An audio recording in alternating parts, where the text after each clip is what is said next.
Welcome to Armchair Expert. I'm Dan Shepard, and I'm joined by Mrs. Mouse, Hi the there. mightiest of the meese. I'm here. I'm mighty. Wow.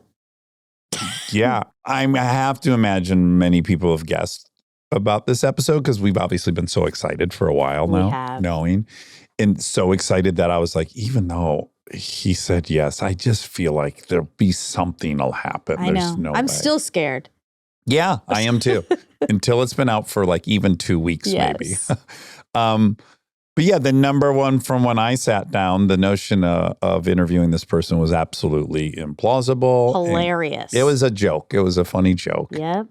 But then Monty got Matt Damon, and that maybe cracked a little ray of hope. Oh, yeah. Dreams do come true. Dreams come true. Without further ado, my dream boyfriend, Brad Pitt, an Academy Award-winning actor, a producer, Fight Club 7. I feel embarrassed even listing these, Mr. and Mrs. Smith, Once Upon a Time in Hollywood, and Inglourious Bastards. And the new most kick-ass movie of the summer, I'm going to declare it is the most kick-ass movie of the whole summer and maybe the decade, F1, hair-raising, fucking a point of view you've never gotten. This is as close as you can get to what it feels like to be in a race car. Oh, It's incredible.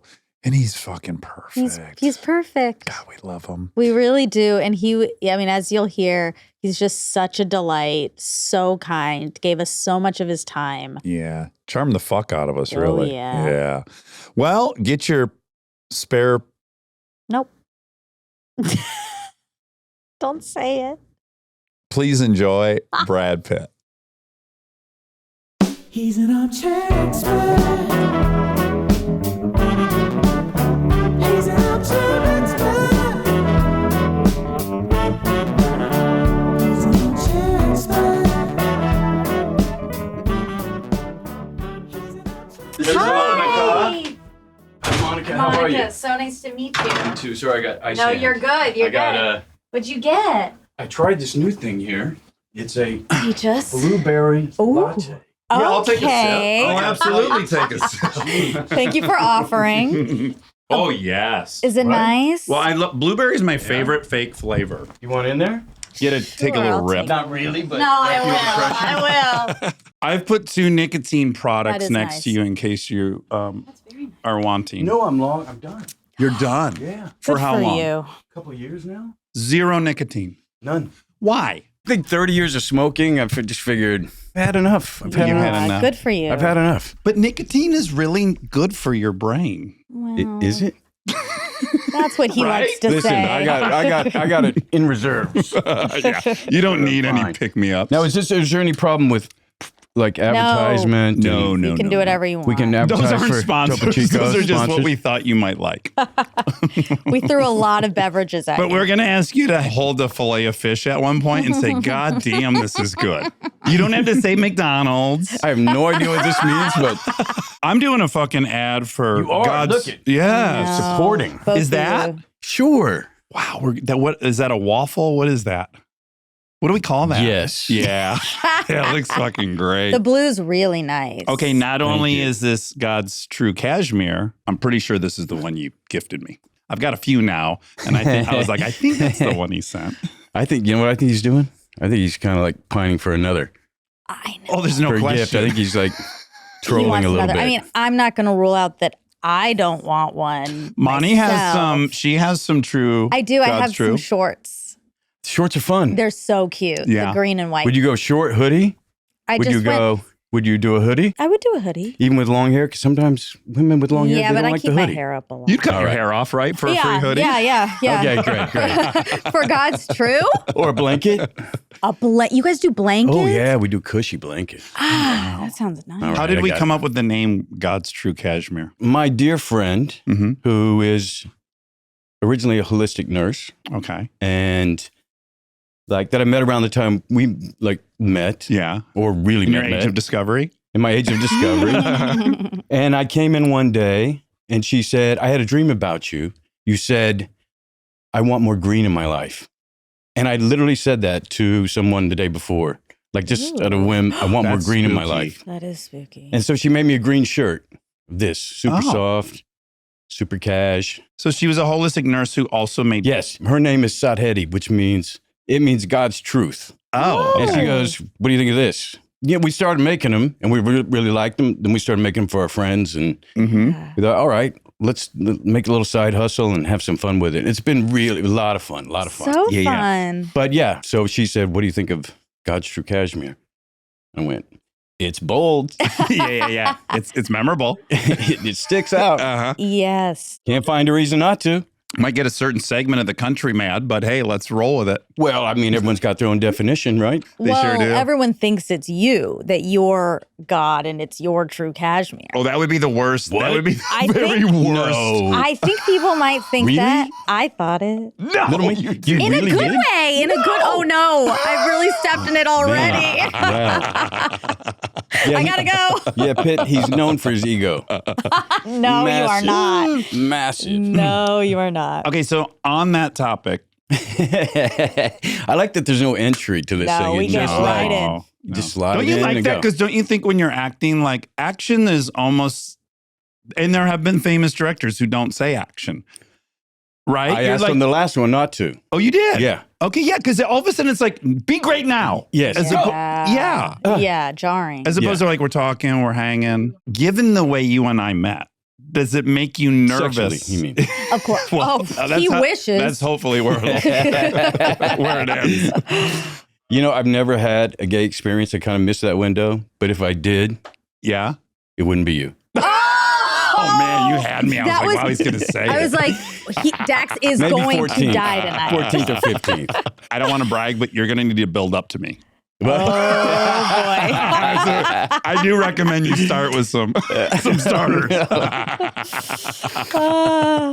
Okay. Okay, back to the real thing. Given the context in which we met, which is like really heightened honesty and vulnerability, Yep. does it make you nervous to have to talk with me in public? No, not at all. Okay, great. Yeah, quite at ease. Oh, okay, great. We can say men's group, right? I was Yeah, gonna I ask, say it's up to AA. you. You're not supposed to, but I say it. I said that. I went on like some New York Times interview, and what a like amazing thing this experience was for me. Yeah. It was a men's group. Yeah. It was AA. It was when I first was getting sober. And I just thought there was just incredible men sharing, Yes. you know, their experiences, their foibles, their missteps, their wants, their aches, and just and a lot of humor with it. And I thought it was a really special experience coming from the Ozarks, where we're like, yeah. everything's great. Yeah. And so I do this interview, and I say this, and I got admonished by someone of the higher up Oh, saying, you did? "It's anonymous." I went, but No. but How does that help Not- anyone? Not for though? you. that's what I said. Yeah. Here's the truth. There was a period of time where if you were known to be an alcoholic, you would be run out of your neighborhood. You couldn't find employment. There was a great reason for it. But even deeper than that is they didn't want alcoholics just showing up at their doorstep because no one had a fucking solution. And you would be kind of inviting just the town drunks to show up. So a lot of reasons. My excuse, because I say it openly and I've gotten some criticism, is like, I've had a couple dozen, maybe more people come up to me in the last 7 years and go like, hey man, I'm the best man in my brother's wedding and my family wouldn't talk to me. And I found out about AA from you. And I'm like, I'll take that dude over Yeah, me too. 1,000 fucking I've had haters. a few of those as well. Yeah. But Yeah. Dax, you know, you go around in this circle, it's kind of spiral because it's a really crowded room. Yeah. And Dax was near the end, usually near the end, because he's been there a while. He's kind of like a Elder statesman. elder statesman. Thank you. Mhm. And would always have this, like, I really respected it. Was really open and honest, was a way to kind of take whatever the theme kind of seemed to go in the evening and then Yeah. put it in the funniest kind of package. And it meant a lot to me. Really did. Oh. That's really, Really, nice. I say that straight. Good job, Dax. Yeah, that was a I haven't really talked to him since. Yeah. so Understandably. impactful that I have not seen him You since. use him for what he's worth, and then you walk away. That's what we do. Send him a couple of the free products every now and Did he then. tell you about our date? Yeah, he okay. did. He did. But we keep you on the DL a little bit on this show. Yeah. And this is really kind of this fun theme that I often tell people this, and I wonder if you can relate to this. Surely you've worked with people where you're holding two things simultaneously about them. Like if you were to have worked with Paul Newman, Yeah. I imagine you have Paul Newman, Yeah. and then you would have a man you know. Yep. Yeah. And I think it's okay to keep both those things alive. Yeah. Yeah. I think that's fair. Yeah, I have a handful of friends where it's like Robert Downey Jr. I saw him as a kid in Weird Science and him dumping the fucking malt off the top of the mall. With the mall. He's not even a main player in that movie. Yeah, We had yeah. a rad cardigan on. In like a zoot suit or something. Yeah, he was wild. And I'm like, that dude's awesome. I love that dude. Followed him throughout the years. Ultimately became friends with him. And it's like, yeah, I have like Robert, the dude I know. And then there's the guy I just was in love with from Chaplin and all these things. But they don't really, I mean, They don't intersect, they right? don't intertwine that way. Did you have anyone like that? Well, all these, you said it. Like, Yeah. I remember meeting Newman, Okay. you know, working with Redford, working with Yeah. Hackman. Yeah, sure. Yeah, absolutely. You know, I have that with Sean Penn. Oh, There you go. yeah. He'd be my one, I think, number one. That's a good one. 89, Sean Penn. Oh, fuck. He'd be, the one I'd yes. go. He'd be number one. Oh, my God. How about Racing with the Moon? How about At Close Range? Oh, my God. He was You fucking. know this one? I haven't seen that one. Rush Home. Okay, I will. Put this one on. He's in it with Yeah. his brother. Christopher Walken. Yep, Ugh. Chris. And he got Wow. fucking Wow. huge for it. Wow. Yeah. He's a Remember as you were special. young, you're like, oh shit, Sean Penn's fucking huge. Yeah, he's badass. Yeah, he's a bad But he's motherfucker. super stylized the way it's shot. Jamie Yeah. Foley directed it. But it's also, it is, I mean, I think younger actors should study it because so much is said without saying it. It's such a streamlined script Yeah. and everything is undercurrent. And Yeah. It's kind of quiet, right? The Yeah. movie's pretty Yeah, quiet. it's great. Ooh. Okay, we share another one while we're on this road. Mickey Rourke. We do. Whoa. Yeah. Yeah. Love that Mickey Rourke. Where does it start for you? In fact, because, you know, we started, like, I don't know, I started really looking at acting. It was late 80s. Uh-huh. And so at that point, Mickey Rourke, wow. Yeah. On Like- fire. He had kind of this Bogart roughness to him, super tough, but also this really vulnerable, like, tough guy. Yeah. He could walk both lines. He was doing something that was so extraordinary. So you watch Angel Heart, like, Oh, did and me. Lisa Bonet and Angel Heart. It's incredible. Oh, Just incredible. oh Yeah, that's your number God. one. When I was a kid, I'm like, I'm naming my daughter if I have one Epiphany. Lisa Bonet. That's- Oh, Epiphany, yes. Lisa Bonet. First, her first name is One Lisa word, Bonet. Lisa Bonet. He's got great vulnerability. Yeah. And, Yeah, yeah, and yeah. that's the deal. To be able to walk with that kind of strength and toughness and then. And he was sexy, which Come on. dudes so sexy. dudes weren't really sexy then. Pope of Greenwich Village, Oh, what a dated stud. movie, so 80s. He still is timeless. He is so badass in it. I'm the Pope. I'm the Oh. Pope now. Oh, wow. They Remember took this? my fingers, Johnny. Yeah, that's great. Took my fucking thumb, Charlie. Chaloots. Okay, Go. back to that situation. Which? Meeting you in that context. You're at this meeting. We're going to get into the fact that a bazillion famous people have come to this meeting and everyone's used to it. And then you came and it was pretty overwhelming. And I got a real sense of what your experience is in this way that I couldn't really fathom. But you have the power of when you are in a place, everyone can't stop thinking about you. And I was like, God, he has to be aware of that. What does that feel like? That's a lot to deal with. How is he ever going to open up and be honest in this space? And then it dissipates a bit. People get a little more comfortable. And then you were so fucking honest. And I was like, he must have a stubbornness like I have, which is like, yeah, all this is going on, but I refuse to not let me be a person. Oh, it's interesting. Never thought about it that way. You know, I was I was pretty much on my back, Yeah. you know, on my knees. And I was really open I was trying anything and anything anyone threw at me. It was Yeah. a particular Yeah. difficult time. I needed rebooting. I needed to wake the fuck up in some areas. And it just meant a lot to me. So, yeah, the first is, oh my God, it's coming around. You know, it's coming around. It's Yeah. getting closer. It's going to be yours. Yeah. But everyone was so open. It's contagious, It- right? it is. It gives you permission in a way to go, okay, I'm going to step out on this edge and see what happens. And then Yeah. I really, I just really grew to love it. When another dude shares so honestly Yeah. and open about his struggles and his defects, and it gets to you, don't you feel like you owe Obligated. him that honesty in return? And it was also, but it was also, anything could go because some guys would be like, you know what? Didn't have such a bad week. did this and this worked and this was, and talk about their wins, you know? So it's like, I made my bed and I had a great day. little failures and little successes. And and you know what? I woke up and I'm going to do it again tomorrow. So that too. And then there's always, what do you think? There's about 30 guys in there, roughly? Yeah, on a big... Different guys especially come when in you and come fucking out showed and up. it's lovely. Right. People are knocking at the Attendance went door. up a little bit. Hardly. But then there's always one guy, there's always one guy though, where he just loves to hear himself talk and you just go, Yeah, and that's just- tough. Yeah. and you wait till you get through the next one. It's actually not tough. It's pretty funny. There's Well, I Dax got in a fight with someone over it once, didn't did you? get in a fight in that Yeah. room. Yeah, Oh, really? I did. missed that one. I missed that week. We told the story on the podcast, so I don't mind saying it out loud again. But the actor Eric Dane, who I now fucking love. Yeah, I have yeah. such a sweetness for him now. Yep.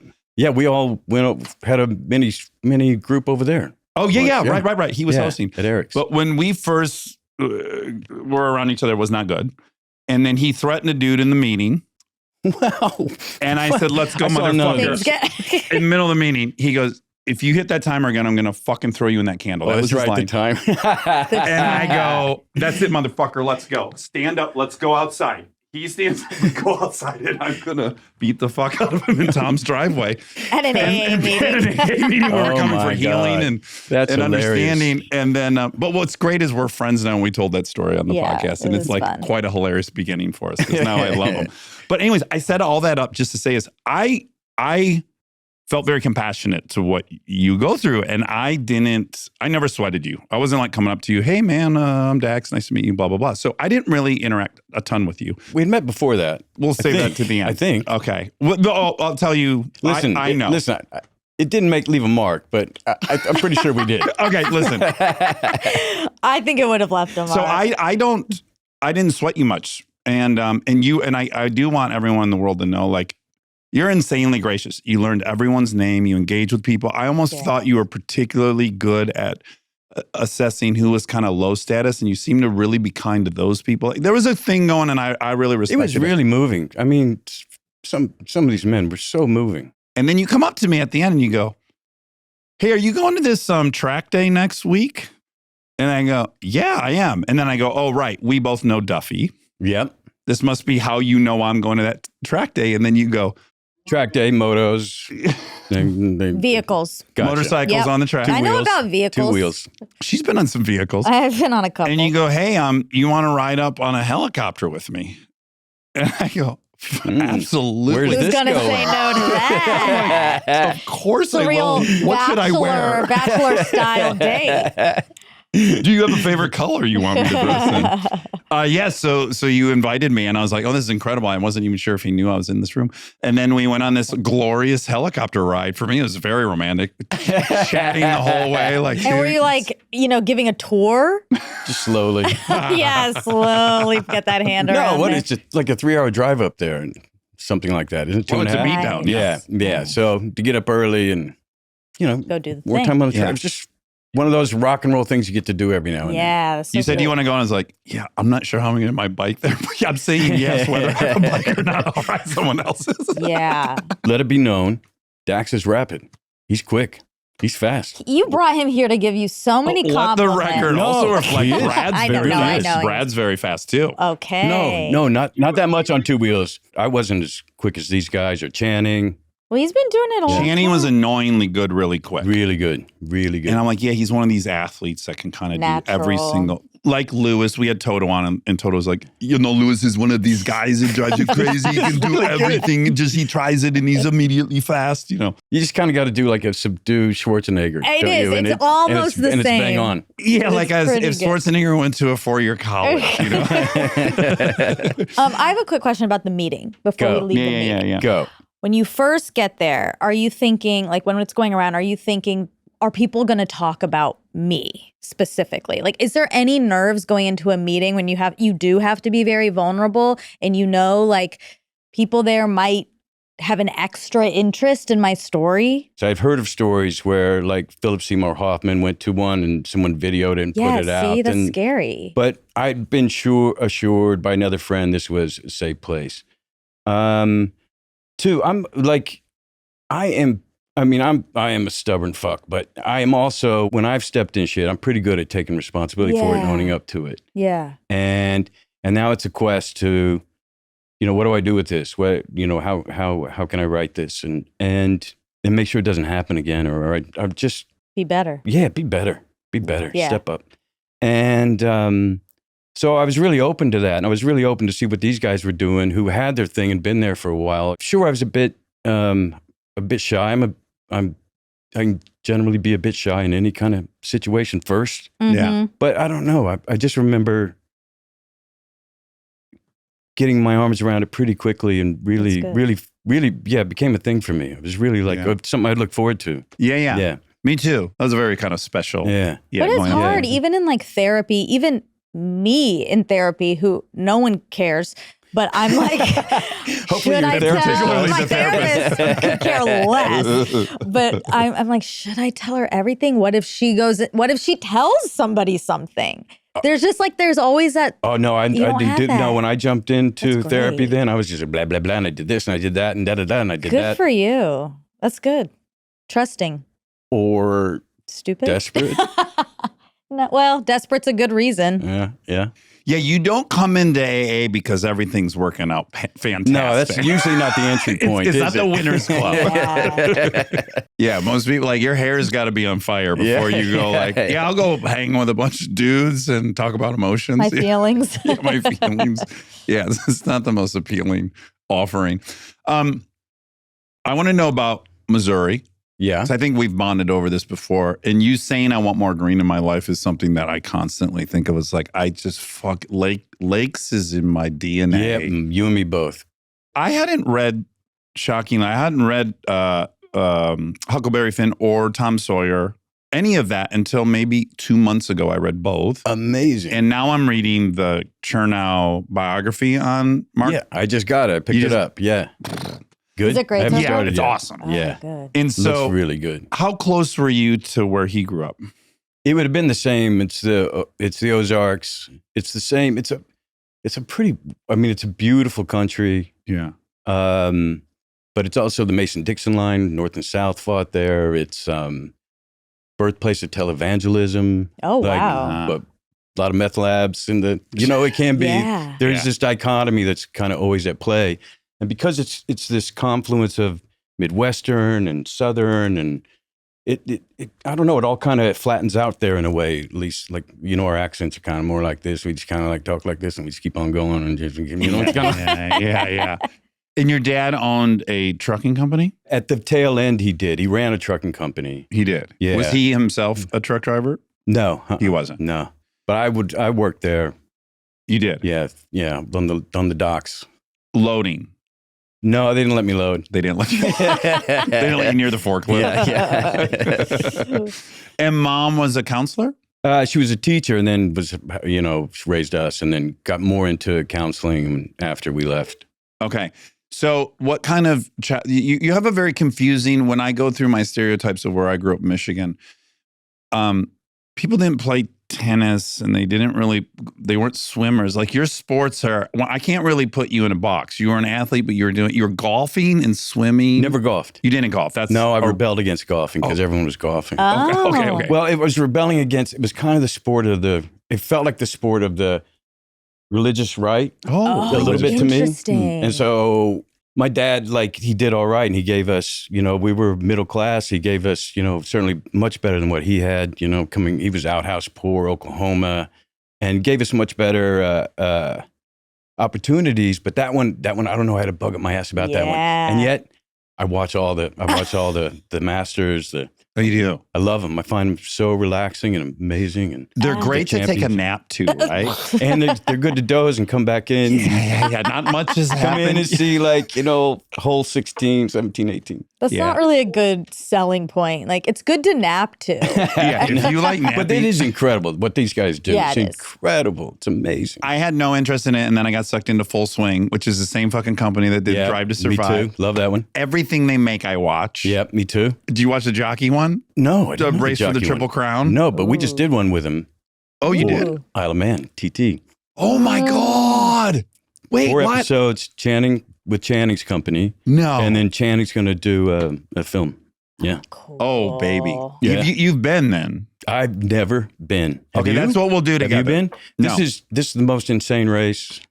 Yeah, absolutely insane. And you want to race in it? No. No, Okay, no. Oh my okay. God, these guys are another Okay. breed. Okay. I've told you about this race. A couple people die every single race. Yeah, that sounds horrible. Not last year. Okay. Last year they got through, but Was that the one you were filming at? Because that would be good. yeah. You got But lucky. like even the MotoGP guys go, those guys Wow. are fucking nuts. It's crazy, crazy.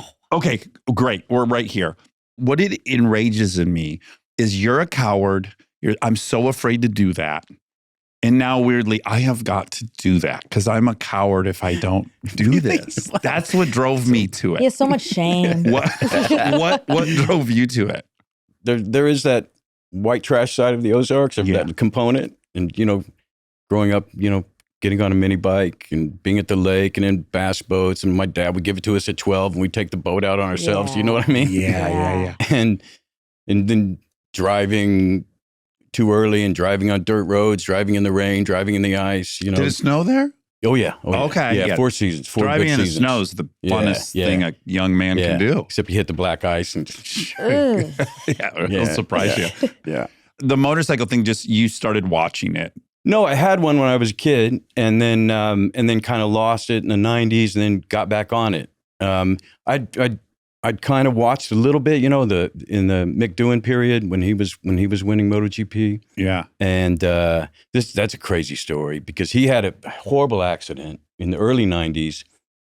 Horrible accident in the race. They were going to take his leg. He said, "Don't, please don't." Mhm. And You may they not. revolutionized this thing that's now it's common practice where they fused his 2 legs together to get blood supply. Whoa. And worked, got up, won 5 championships. What? Yeah, yeah. Whoa. And now his son Wow. is Jack his- Doohan, Oh. who was driving for Alpine. Oh my, that's his son? Yeah. Oh, yeah. wow. He's a rookie this year? Yeah. Yeah. Oh, Yeah. wow. I had no idea. I just had a flashback. Did you ever go to Demolition Derby? Oh, God, yeah. Okay, so Demolition Derby is a bunch of guys get in a car, any kind of car. Usually station wagons won because they would go in reverse, and they just bang the shit out of each other, and the last man standing wins. Yeah. Like, And sometimes there's a figure 8. But I went to those a lot. So, and then I had a crazy uncle. He was a preacher, Oh. had this kind of Elvis hairdo, and he raced stock cars, oh, wow. in the dirt. You just grew up around it. Yeah. How much were you like in search of masculinity? I was deeply. My story is my dad wasn't around, so I was like, whatever the dude said to do, ride a wheelie, jump your bike, whatever the thing was, fight. I was racing towards it because I had to get some kind of masculine validation. Were you in search of that? I never put that much thought into it. No. My dad was a pretty cool customer, and I think I absorbed it a lot. I see it in my roles. I'm either doing him or I'm rebelling against him in some Oh, way. fun. Yeah. And- Is he with us still? Yes, he's still with us. Okay. And 83, going to see him next week. Oh. He's pretty cool. He was pretty cool. But, going to the drive-in theater started, all my life. They didn't have a lot of money, so we would pop popcorn. By the time we got there, it was wet. They'd make Kool-Aid, and we'd go sit on the, in the front of the big Buick Yeah. and watch movies. In our neighborhood, we had a So drive-in theater. American. Yeah, but also these ideas of masculinity because we would see a lot of Clint Eastwood. We would Mhm. see Butch and Sundance. Yeah. Do you have brothers and sisters? I got a younger brother, younger sister. Yeah. Okay, so you're firstborn. Yeah. That wouldn't have been my guess. Yeah, you don't Why? read as firstborn. Why? You're kind of too nice. Hey. What was your thing?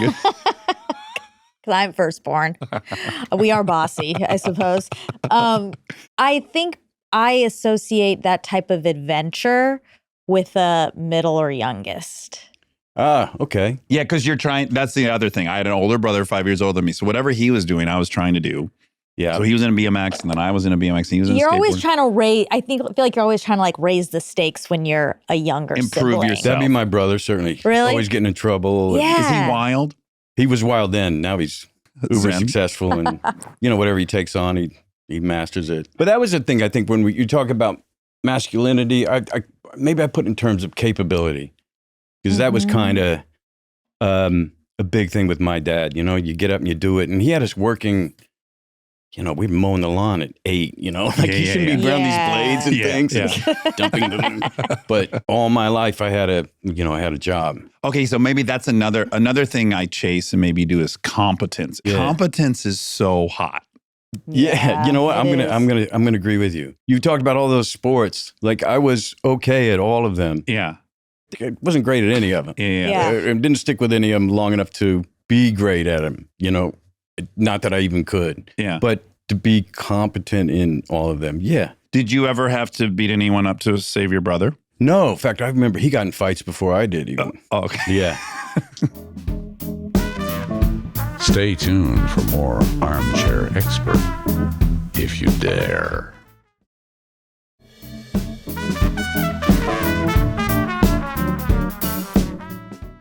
Yeah, I remember getting in a fight and I grabbed the guy in the balls. Like, Oh, wow. it worked. Yeah, that's what they tell you. Desperation again. Yeah, it works. I wonder why it worked, though. Was it because it hurt so bad or because everyone was such a homophobe back then? Oh, fuck, he's gay, get away.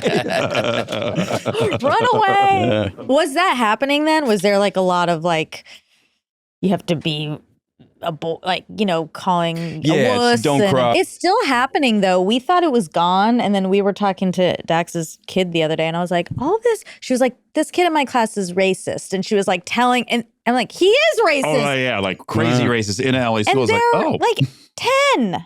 And I thought it was done. And it's just like, maybe it's just human nature to be cruel. It is, I think. Yeah. at that age. And nice. Yeah. No, benevolent is the word I was looking for. Yeah. Okay, so you go to University of Missouri. Yeah. You must have had pretty good grades. That's That was that's a all good right. school Yeah. to I get was, into. again, Yeah, just Model. all right. good enough. Yeah, Yeah. good Capable. enough. And you wanted to do journalism? I wanted to do architecture, but there wasn't an architectural path at Mizzou. But they had the best journalism school. Okay. And then I thought, well, okay, I don't really want to interview people, but I'll design magazines or movie posters. Really, that's what I thought. So it was going kind of the design angle. Had you read Fountainhead already? I had not read Fountainhead. Okay. Let's talk about Fountainhead for 1 second. Okay. I'm not a big fan, by the way, of Fountainhead. You're not. No. I, 20 years ago, read some interview with you. Yeah. I swore it said you liked Fountainhead. I'm like, I think I did then. yeah. This is what I want to talk about. Yeah. Because I was like, I'm going to check that book out. That's his favorite book. I read it and I was like, oh yeah, Howard Rourke. I want to be Howard Rourke. Yeah. Like I'm right.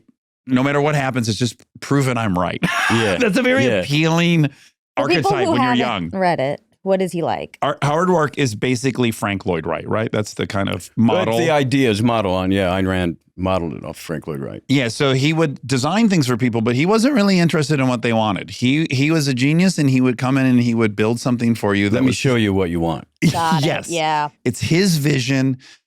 Certainly people would be against it, but when it was all over, he would be right. And I think when you're 20, you're like, True. yeah, man, that's Validation. Yes. I was right. Yeah. that's all you want. Yeah. You want, like, Yeah. I'm a genius. And there was also this idealism of like, she came from socialism and this idea of an individual voice and supporting the individual voice, I think meant a lot to her. Mhm. And I think is the basis behind this. And so as a young person, you read the idealism because, spoiler alert, he'll burn it all down if you take his thing and corrupt it. There was no group sport in it. So in this day and age, blowing up buildings is not really It's not cool. Yeah. it's not the course you want to take. There's other ways to handle Yeah. it, probably. Yeah. Okay, so you already had loved architecture. So yeah, if you already loved Yeah. architecture and you're in your 20s and you read that Yeah. book, it's like this Yeah. thing was written Yeah. for me. Yeah. Then did you read Atlas Shrugged? Yes. Yeah. And James Galt, what is it? Galt. Galt. Yeah. Yeah. I read it and I just thought, and then I went, Yeah, it fell apart for me reading that. I know. I know so many people love this book, but for me, it was like, we're special and we're going to keep our specialness to us. And I don't know. It just didn't.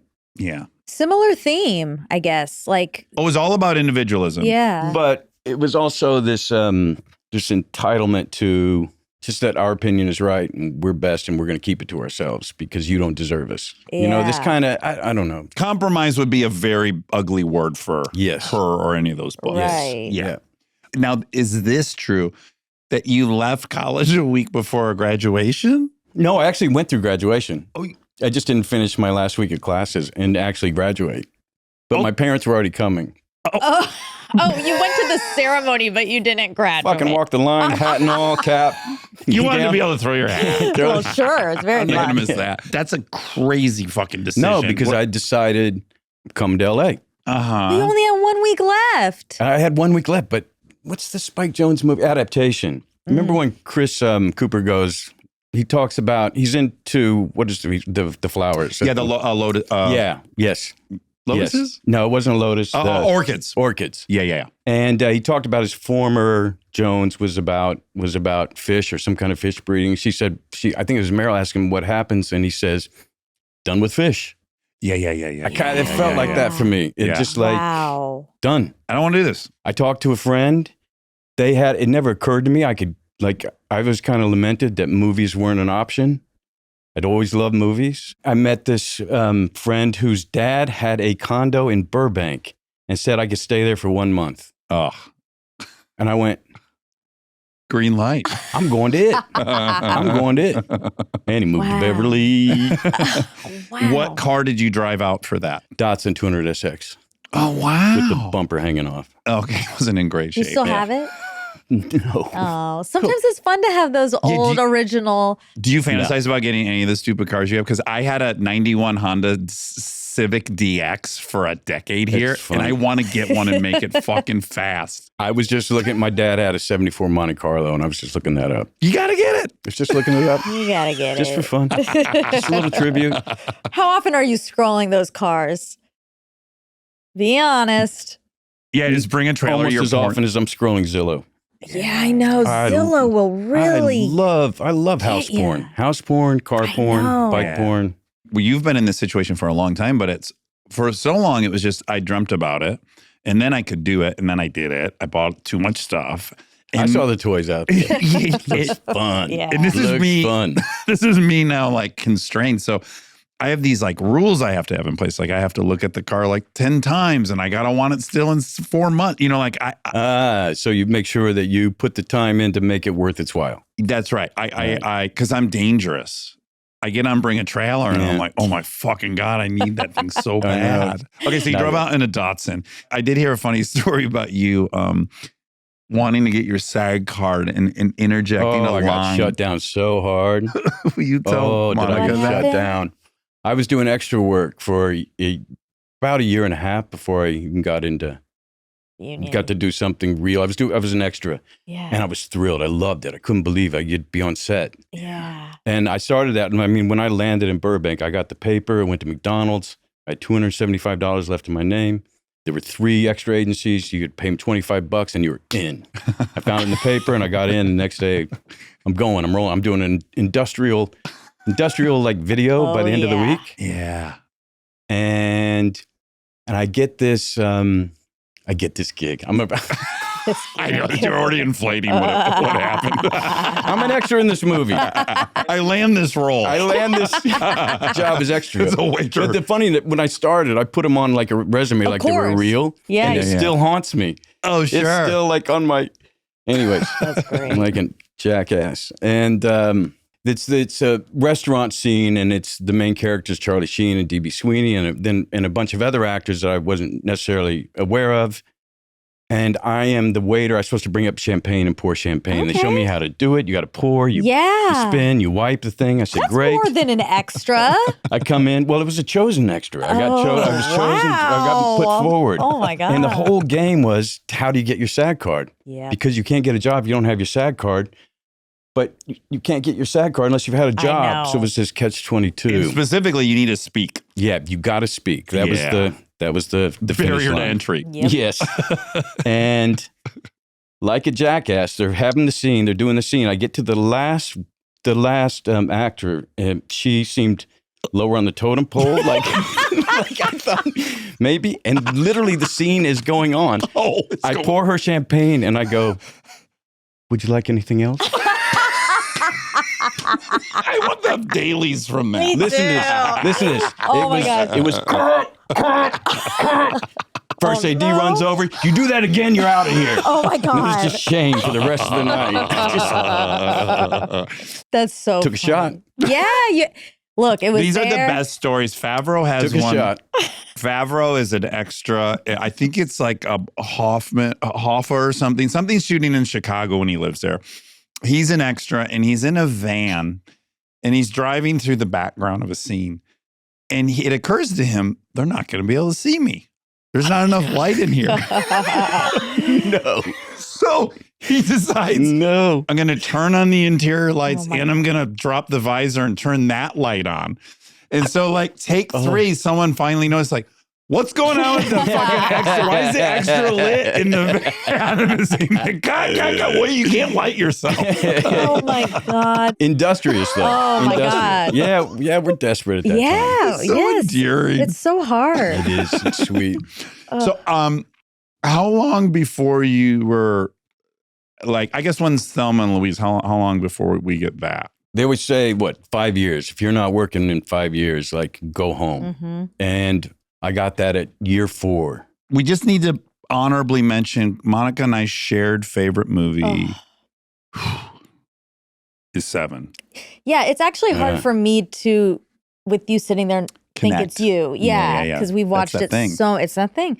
We've watched it so many times. Such a good movie. It holds up. It does hold. Oh, It it's does. God, bulletproof. it's good. But that's David Fincher. That's Andy Kevin Walker. Yeah. But the two of you also, like, ugh. yeah. Yeah, what about working So with good. Morgan? I interviewed Morgan this year. Put Yeah. the gun down, David. Yeah. Oh my God. No, he's the voice of God. Really? But that was like, I had hit a point. I had, 94. When 94 is such a bugged out year. That's Cobain.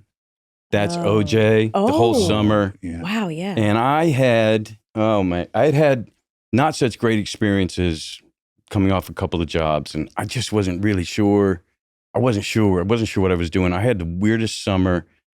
I had this girlfriend who was into reptiles. We bought 40 chameleons. I was living in Errol Flynn's old, like, bachelor pad, glass windows, and they were filled with Our house was like a terrarium. Girlfriend who was into reptiles. And It's so 40. specific. Not 5 or I know, 10. I know. Were you And- showing off like, we'll and take them all? I would get up. It was the most unhealthy time. I just needed to check out, and I would wake up with I would get a bong load. I would have 4 Coca-Colas Yeah. on ice, Yeah. no food, like this particular summer. And I watched the OJ trial, and Yeah. it was just and trying to figure out, what do I do next? What do I do next? And then I read this script. My dear friend and manager, and basically my sister now, Cynthia, sends this over. She says, you got to read this. I read the first 7 pages. I call her up. I go, are you kidding me? Like, the cliche, the old cop wants out. The young cop comes in. He's looking at his trophies, his high school football trophies on the. She goes, just finish it. Yep. Yeah. And then I go meet Finch, and he's just been like, he was just talking about films like I'd never heard anyone speak about film. And Yeah, what had he made already? wow, just Alien 3, and he had a crap experience on that, Oh, wow. Okay. and got fired off it 3 times. Oh, wow. Yeah. Wow. Oh my God. And I just got the Jones back, and finding that thing kind of, it just reinvigorated what I wanted out of this thing. What's possible? Can I argue there's a humility to that performance that I'm wondering, was that new? Because you're coming off of California. Like, I watched California, and that's kind of the dream role I would want to play growing up. Like, that's who I want to play. Hey, Yeah, that Dale, was put fun. your titty back in your Yeah. shirt. Hey, Dale, put your titty back up. Back up. Yeah. Yeah. Like, that's who I want to be. I want to drink the fucking beer and be a badass and all that stuff. And so to go play, you're kind of a putz in 7. Yeah. But it's that thing about, when it's the naivete or even the hubris Yeah. that you think you know the world. And that's what I liked about the Mills character. You think you grow up in this vacuum, you see the world as your own backyard, and you do not appreciate that there are people who think differently than you, Yeah. have ulterior motives, other beauties, believe different beliefs. And that was always, I don't know, that's always been a kind of a theme for me.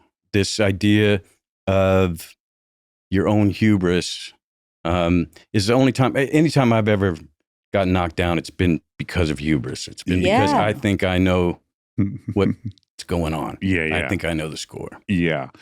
But you gotta go in there and say lines like, no, he's fucking dancing around his grandma's underpants or whatever the hell that line is. I don't God. remember Like, there's no vanity in that. Yeah. No, he thinks he understands. There's good and there's bad. Yes. There's Yes. black and there's white, and that's the world. And Yeah. bad guys got to go. It's that kind of stupidity. Was it already the situation where it's like a bazillion takes? Was that at all? Because I entered this with a lot of insecurity. Like, I'm not sure I belong here. And if that would have triggered for me, like, I suck. That, like, tons of takes. I think that's a misperception of, I don't think it's completely fair Okay. Mhm. for my friend David Fincher. I really don't, because I think he's brilliant and he knows what he wants. The only time I ever did that, where I had that was on Fight Club, and it was a big Steadicam shot outside in the parking lot, coming into the bar, going down, starting the yeah. Fight Club. Yeah.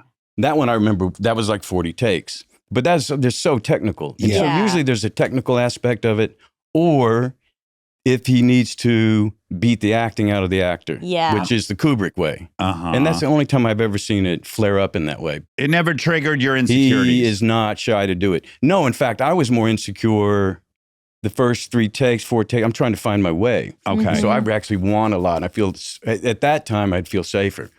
Now, like 2 takes, please. Yeah, I gotta get Take it in home. half. Stitch together. Yeah, I didn't Yeah. do the first part. Yeah. Yeah. Yeah, take the thing and say that, and you can edit. I Done. guess it's true. If you're doing that many, you feel safe that one has worked. I did, but Yeah. it was so important to me. It was really important. How much insecurity were you working with at that period? I've always, I always, that first half of the career, I think was, a lot of insecurities. Yeah, it's scary. And always doubting, you get in there, you get in the ring, and you have this amount of time, and that's concretized. That goes into cement, and that's it. You're also, it's not like you necessarily had some long period where you're working with okay actors. You're also pretty immediately working with some fucking game. Like, I don't know, Legends of the Fall, you're with Anthony Hopkins right out of the gate. Yeah, it was cool. Yeah, I feel like my learning has really been on film. Like, Yeah. It came from just a love of movies and a love of performance and wanting to make sure I got it right, like there's this idea right. And what you learn to understand is it's just being truthful. And if it's truthful, it's going to play. What's the first time you felt that? Oh, that's a good question, Monty. It is a good question because, oh man, I just know the best moments I started figuring out in the 90s were things I hadn't planned for. Mm-hmm. They were being in the moment, and then it flows. I'm not sure when I'm good and not. Like, there's times I thought I was great and I'm just okay. Yeah, and there's this is times I think true, I too. suck and I'm kind of good. That's the early stuff, yeah. Yeah. Fucking rock that one. And you look at it and you go, High-fiving oh people." my God. I do have some moments. One of the first one was in this like teen horror film, one of my very first jobs. And for some reason, I was thinking I was Sean Penn. I run into high school. I see a dead teacher and I go, no, no, like I don't even know this guy. You wish you I had a couldn't care wall to less. fall on against and Yeah. slide down. It was your streetcar moment. Exactly. I'm afraid to ask you this one, but here we go. Have you ever heard this Cary Grant quote? Everyone wants to be Cary Grant. Even I want to be Cary Grant. Yeah. You've Yeah. heard that. Yeah. Yeah. You relate to that at all? Maybe in the earlier years. I don't know. I don't even think much about perception anymore. Yeah. But yeah, certainly people look at you this way and I don't feel that good. Yeah. And they're looking at me Yeah. like this. Other people look at me like I'm an asshole and I go, I feel a little better than that though. Yeah. Right. And yeah, you run into that. But in the, I don't know. I don't think about perception much anymore. I believe in what I'm doing. I think I understand my craft. I feel like I elevate the jobs I'm in and I make sure I do and I put the work in. I work hard. Yeah. When were you So- able to drop that? I made a big switch. I remember going in the 90s going, you could plug any one of us into this role, this kind of movie, this leading man kind of thing. It's all going to be the same. Mm-hmm. So that's boring. And it's really about chasing an image. And then somewhere I made a switch in the early aughts where I said, I know the movies I've enjoyed this far Mm-hmm. and why. And I'm just going to take things that I really I'm not taking anything because someone tells me I should, or it's good, or someone else is going to get it if I don't. I did a couple of those and always didn't work. Yeah. And I just made this switch, and really I enjoy what I enjoy what I do. Now, and I'm going to admit that this is really Malcolm Gladwell's question because I admire him so much and we're pals. And I called him. I was like, I'm interviewing Pitt and I'm nervous and I want it to be great. And I'm wondering if we have the same curiosity. Like, what is your great curiosity about him? And he said, I guess I'm most curious the gap between the public Brad Pitt and the real Brad Pitt, if that gap has shrank or gotten broader. Wow. And I thought that's a cool question. And I guess I'm curious about that too. Yeah, I don't break a lot of this down. That's I don't know if I put it in either way, because I go in hard, I work hard, and then I always need to disappear and step out. I just need to refill. I'm not that guy that's really can be movie to movie, out and about in the public and people. Yeah. And I've always enjoyed my solitude, not my loneliness, not those periods, but the solitude. Mm-hmm. And that can even be with loved ones and friends or family, but the solitude. And I really need it. And like, I'm getting ready to start now this big press gauntlet juggernaut for this film that deserves to go worldwide. And I got to go do that. And I'll get up for it as I need to do. I don't feel like I'm very good at it. I've always been a little embarrassed this side of it. Yeah. And I still have that feeling each time. And it takes a lot. I got to get myself up for it. And it takes a lot out of me. So then I need to step back and really disappear. And that's worked well for me. So has it gotten bigger or smaller?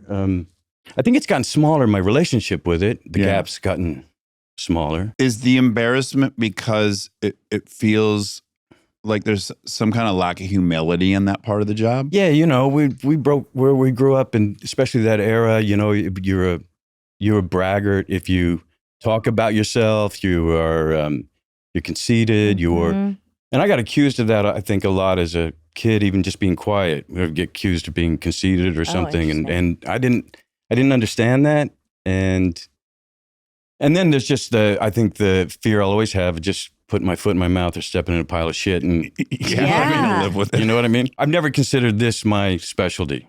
I'd rather make things, whether that's a chair or a shirt or a movie, and let it speak for itself and move on and get to the next. But we gotta support this is a group sport, and we gotta support it.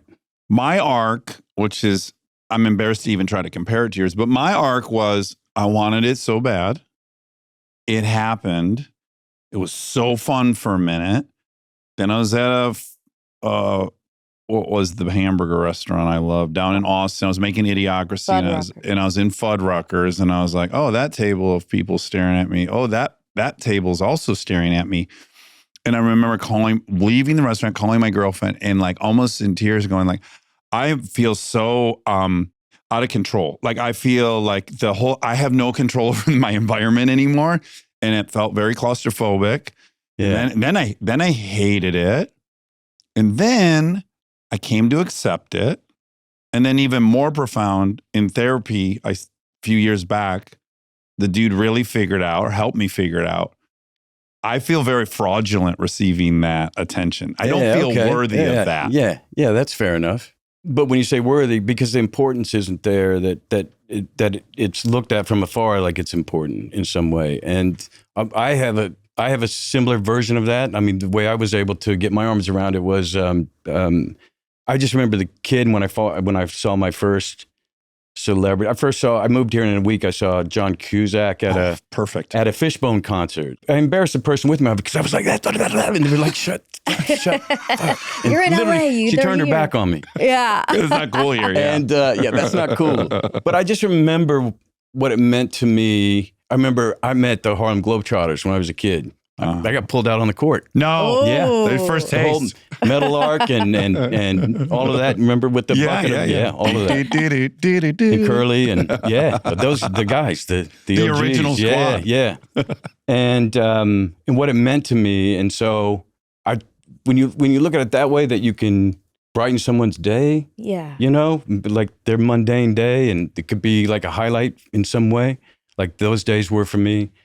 That's how I found my way around it, at least. Yeah, I was reading an interview with Owen Wilson years ago, and I thought he summed it up the best. He goes, it's kind of cool if you think about the fact that you can just make someone's day.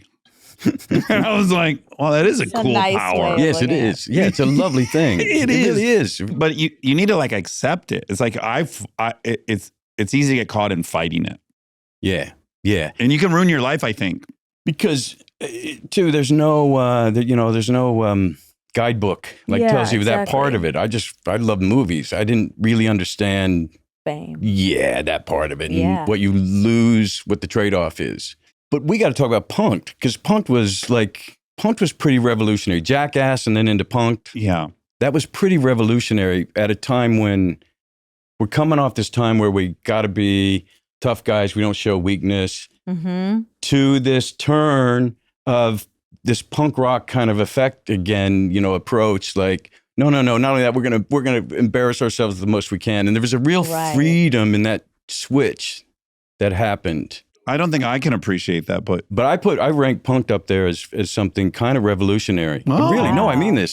Thank you. Yeah, Jackass as well. Those Yeah. guys. well, okay, great. So that's one of my questions. Okay, great. Great. Thank you for the Moving on. compliment. Like you, I want nothing. But, well, I'm not going to speak for you. Yeah. I want nothing but approval, and then when I get it, I'm like, I don't I don't want trust it. I don't All I want is Yeah. approval, and yet I can't. You stand don't, it. you don't reek of someone who needs approval at all. Do you? I think you do. I wouldn't put it that way either.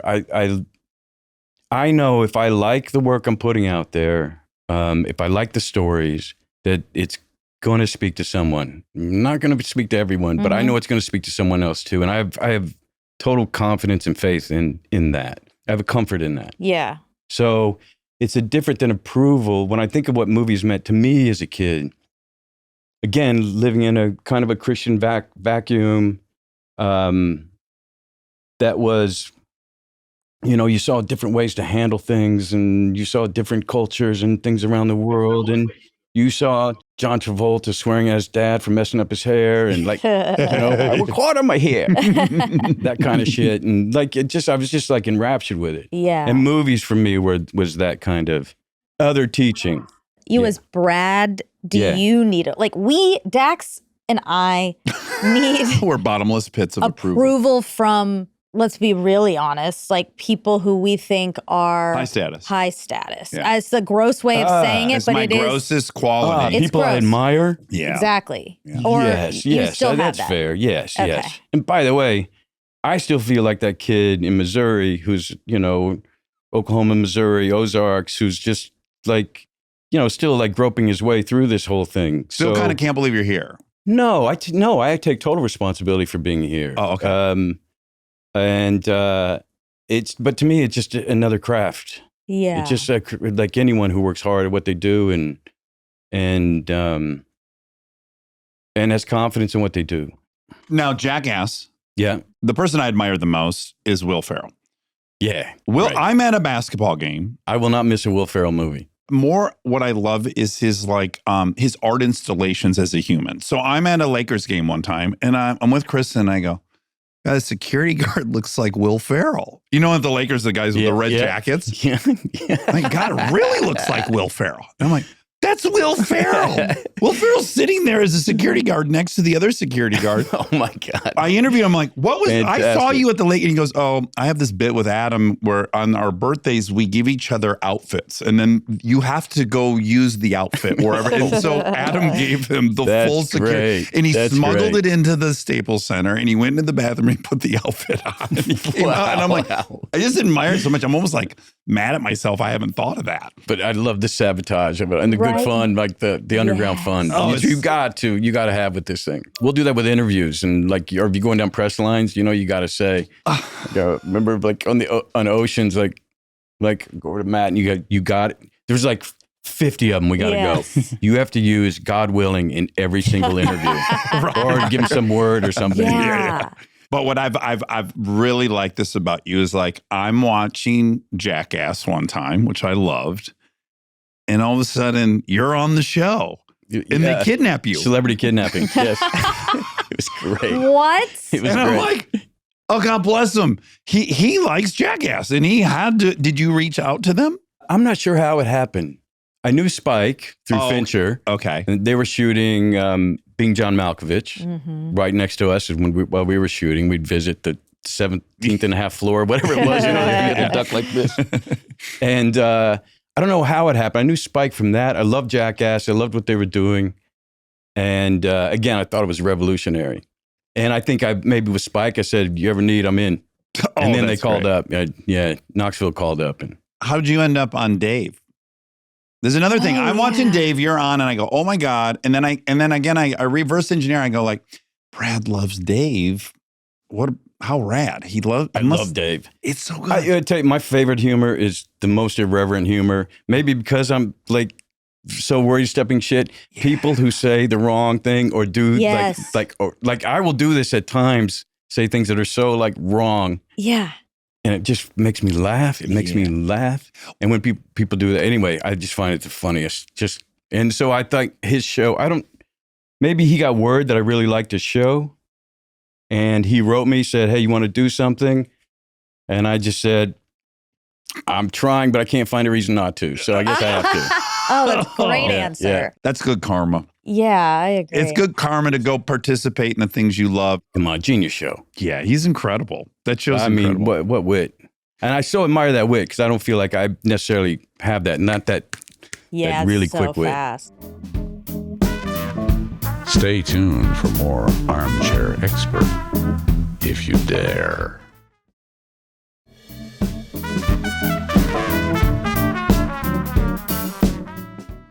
Isn't it funny who people like admire? Like I was watching you and Adam Sandler. You did the actor on actor thing. Oh, right. And I was like, yeah, drama dudes love comedians. Comedians love drama dudes. I love comedians. All I love of us want to be stand-up. musicians. I love comedians. Love musicians. Yeah. God, we all just want to be the thing we're not. It's wild. How could you not? Okay. So I saw Once Upon a Time when it came out. I liked it a lot. Then 5 years went by and I'm on a plane a year and a half ago and it's there. So I start watching it and then I'm like, I guess the movie's way better than I remember. And then we get off the plane and now I got to finish it. So now I'm in a hotel room watching it on my iPad. And then I'm like, I got to watch it in my theater. I come home, I watch it in the theater. Then I'm like, I got to watch it with my friend Nate in the theater. He's got to rewatch it again. And I've watched it now sincerely, probably 8 times in the last 18 months. That movie, I'm so obsessed with that movie. I think it's second best to only Pulp Fiction. Huh. It's so good. And then I started thinking, the one bummer about being in a Tarantino movie is, do you rob yourself of the experience of getting to watch the Tarantino movie? It makes up. There's no bummer about being in a Tarantino. Okay. Yeah. That dialogue is just like, come on. Yeah. I encourage you to watch it 8 times in the next 18 months. That will never happen.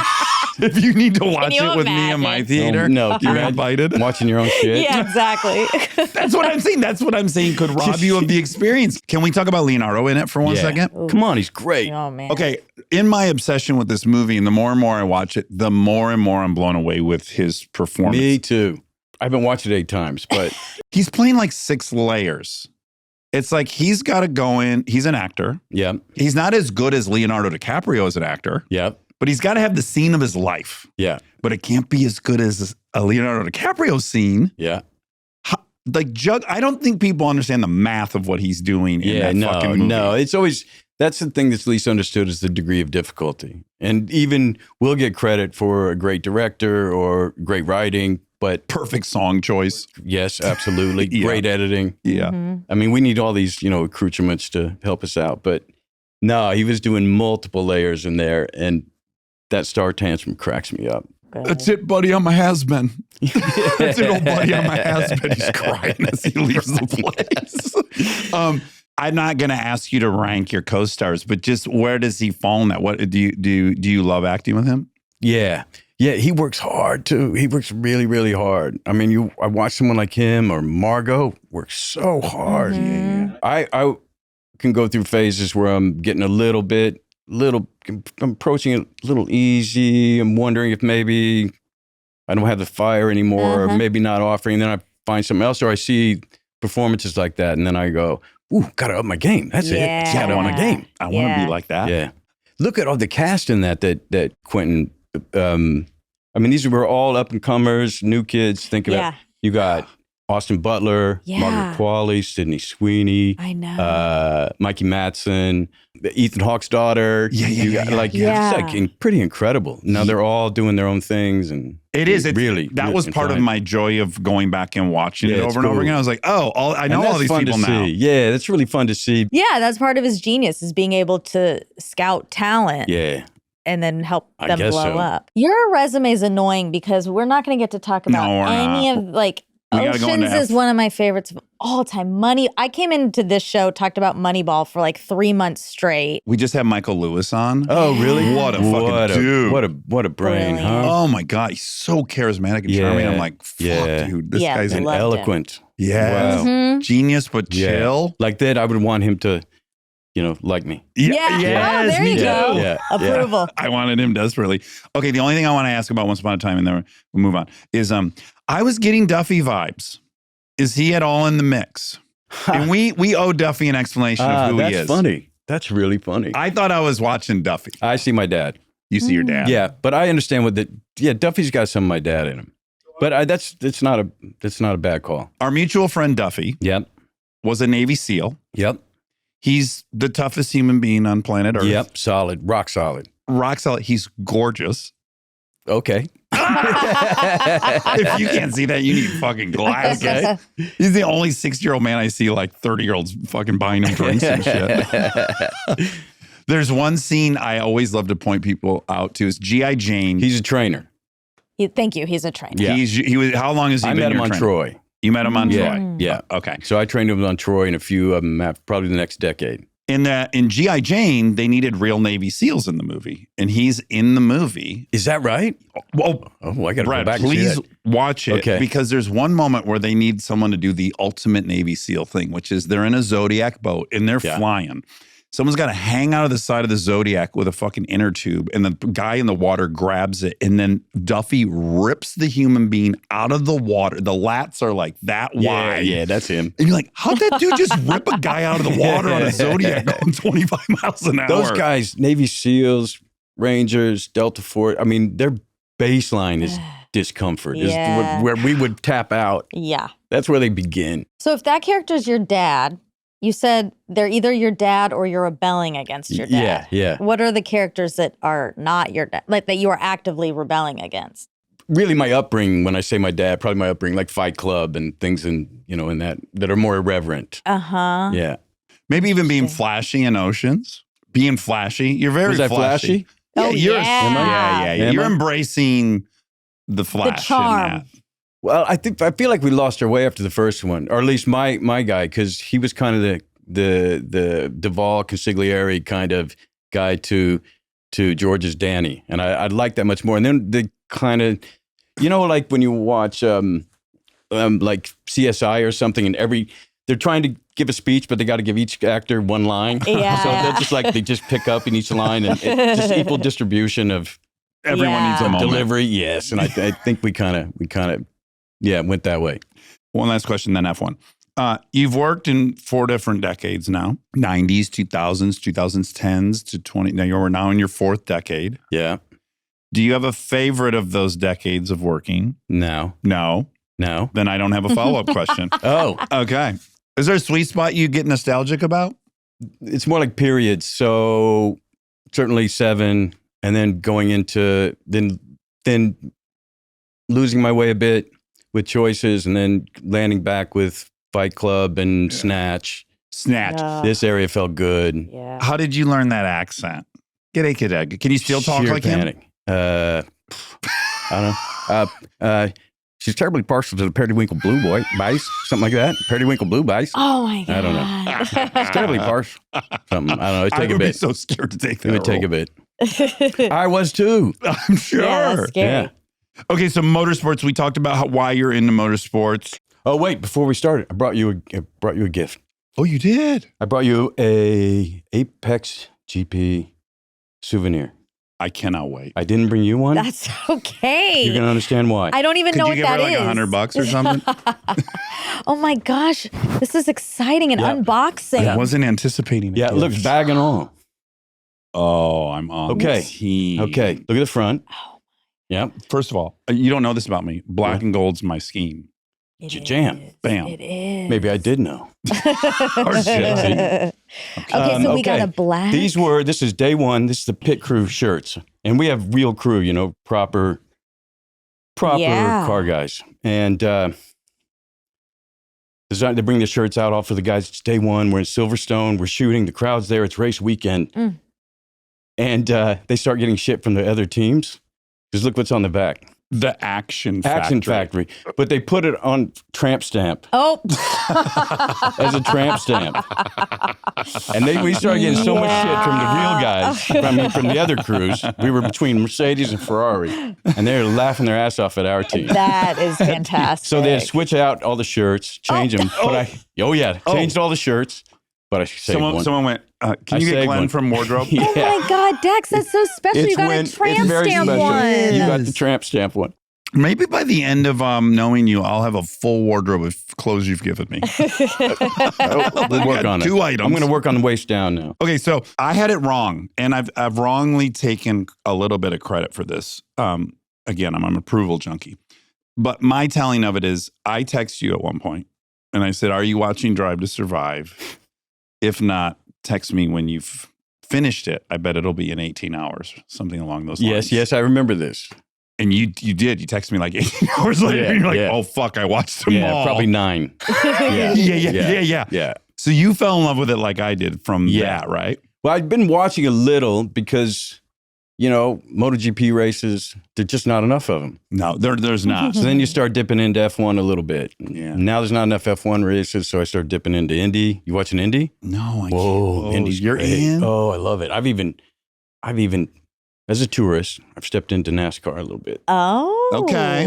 Okay. Okay. Yeah. I've done a little dabbling in NASCAR too. Uh-huh. I really recommend the night race at Bristol. Wow. That's a vibe. Wow. Yeah, that's like old fashioned. You feel like, oh, yeah, there's bootleggers out here. Yeah, good. Yeah. Just real quick, Valentino Rossi. Oh, come on.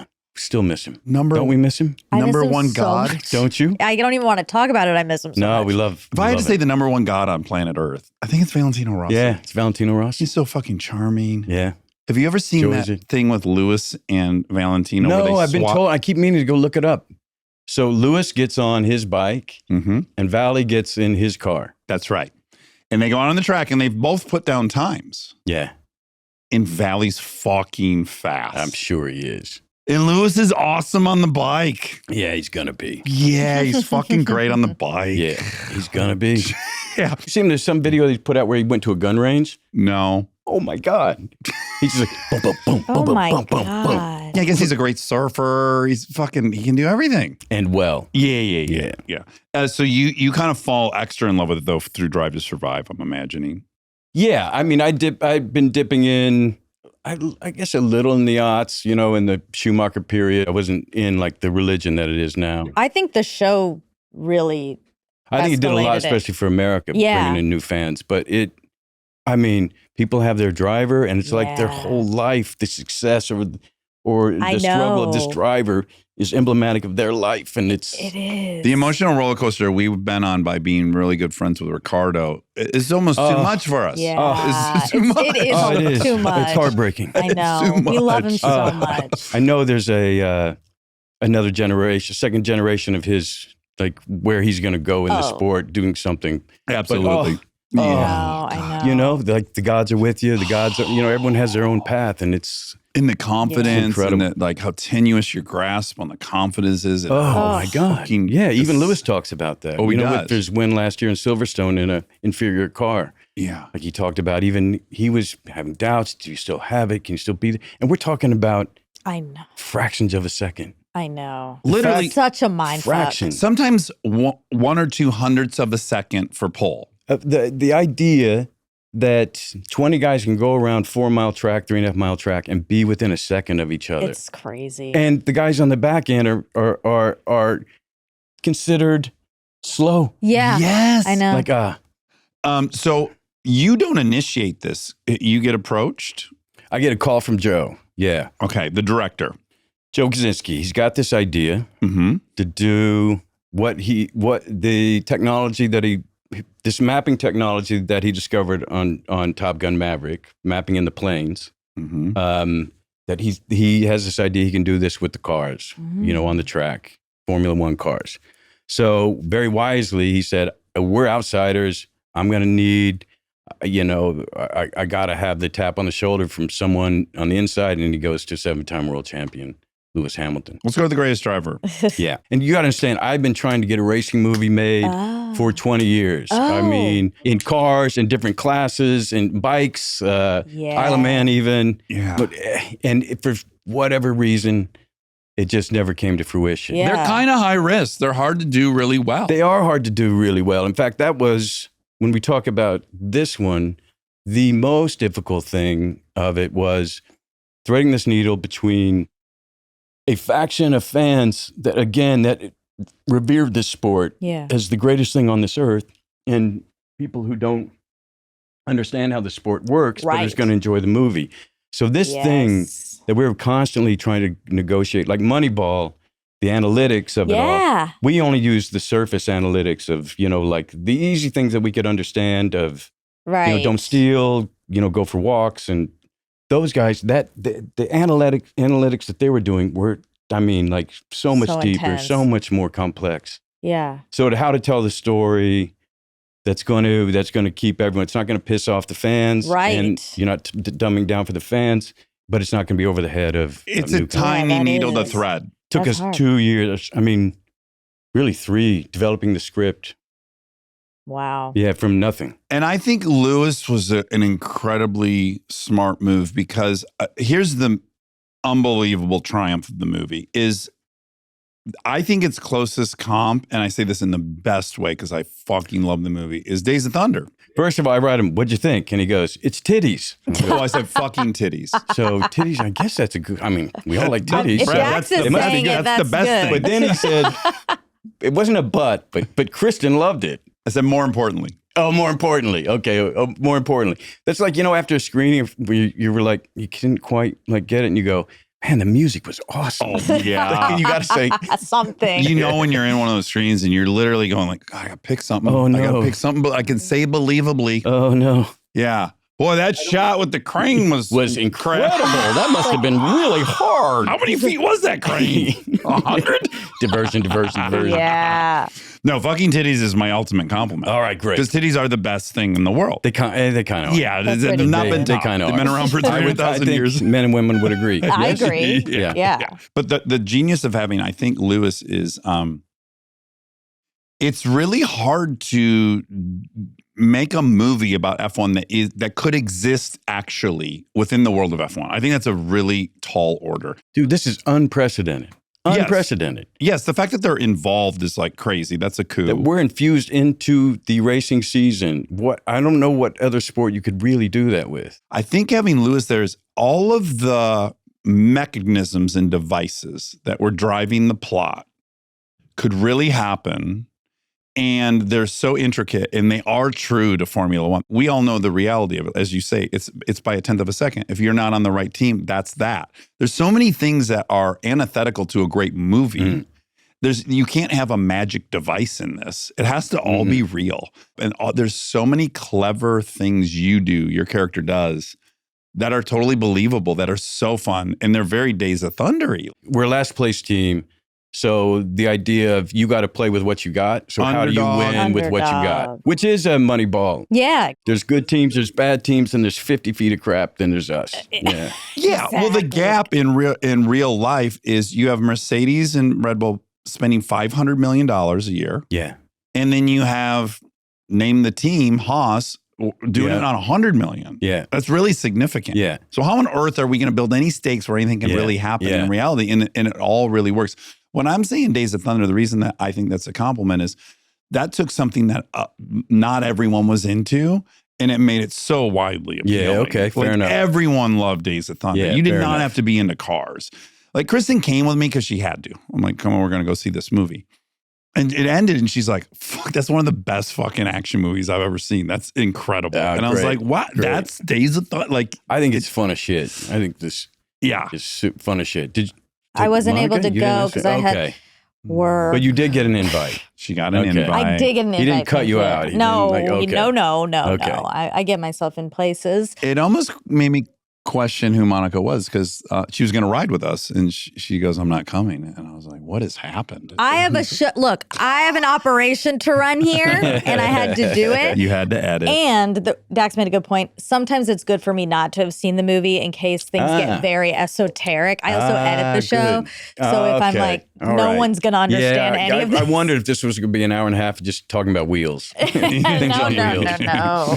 It was the danger of us sitting down I here. know. That's why I'm You here. did really well to hold it off, by the way. Yeah, thank you. Yeah. Thank you. I have a lot of Yeah. practice. Anytime someone arrives in a cool car, she's like, "We're fucked." He can read my face where I'm like, you ready? Ready to move on from this part? Really specific look that Yeah. says you're in the weeds on this, and no one gives a fuck but you and the guest.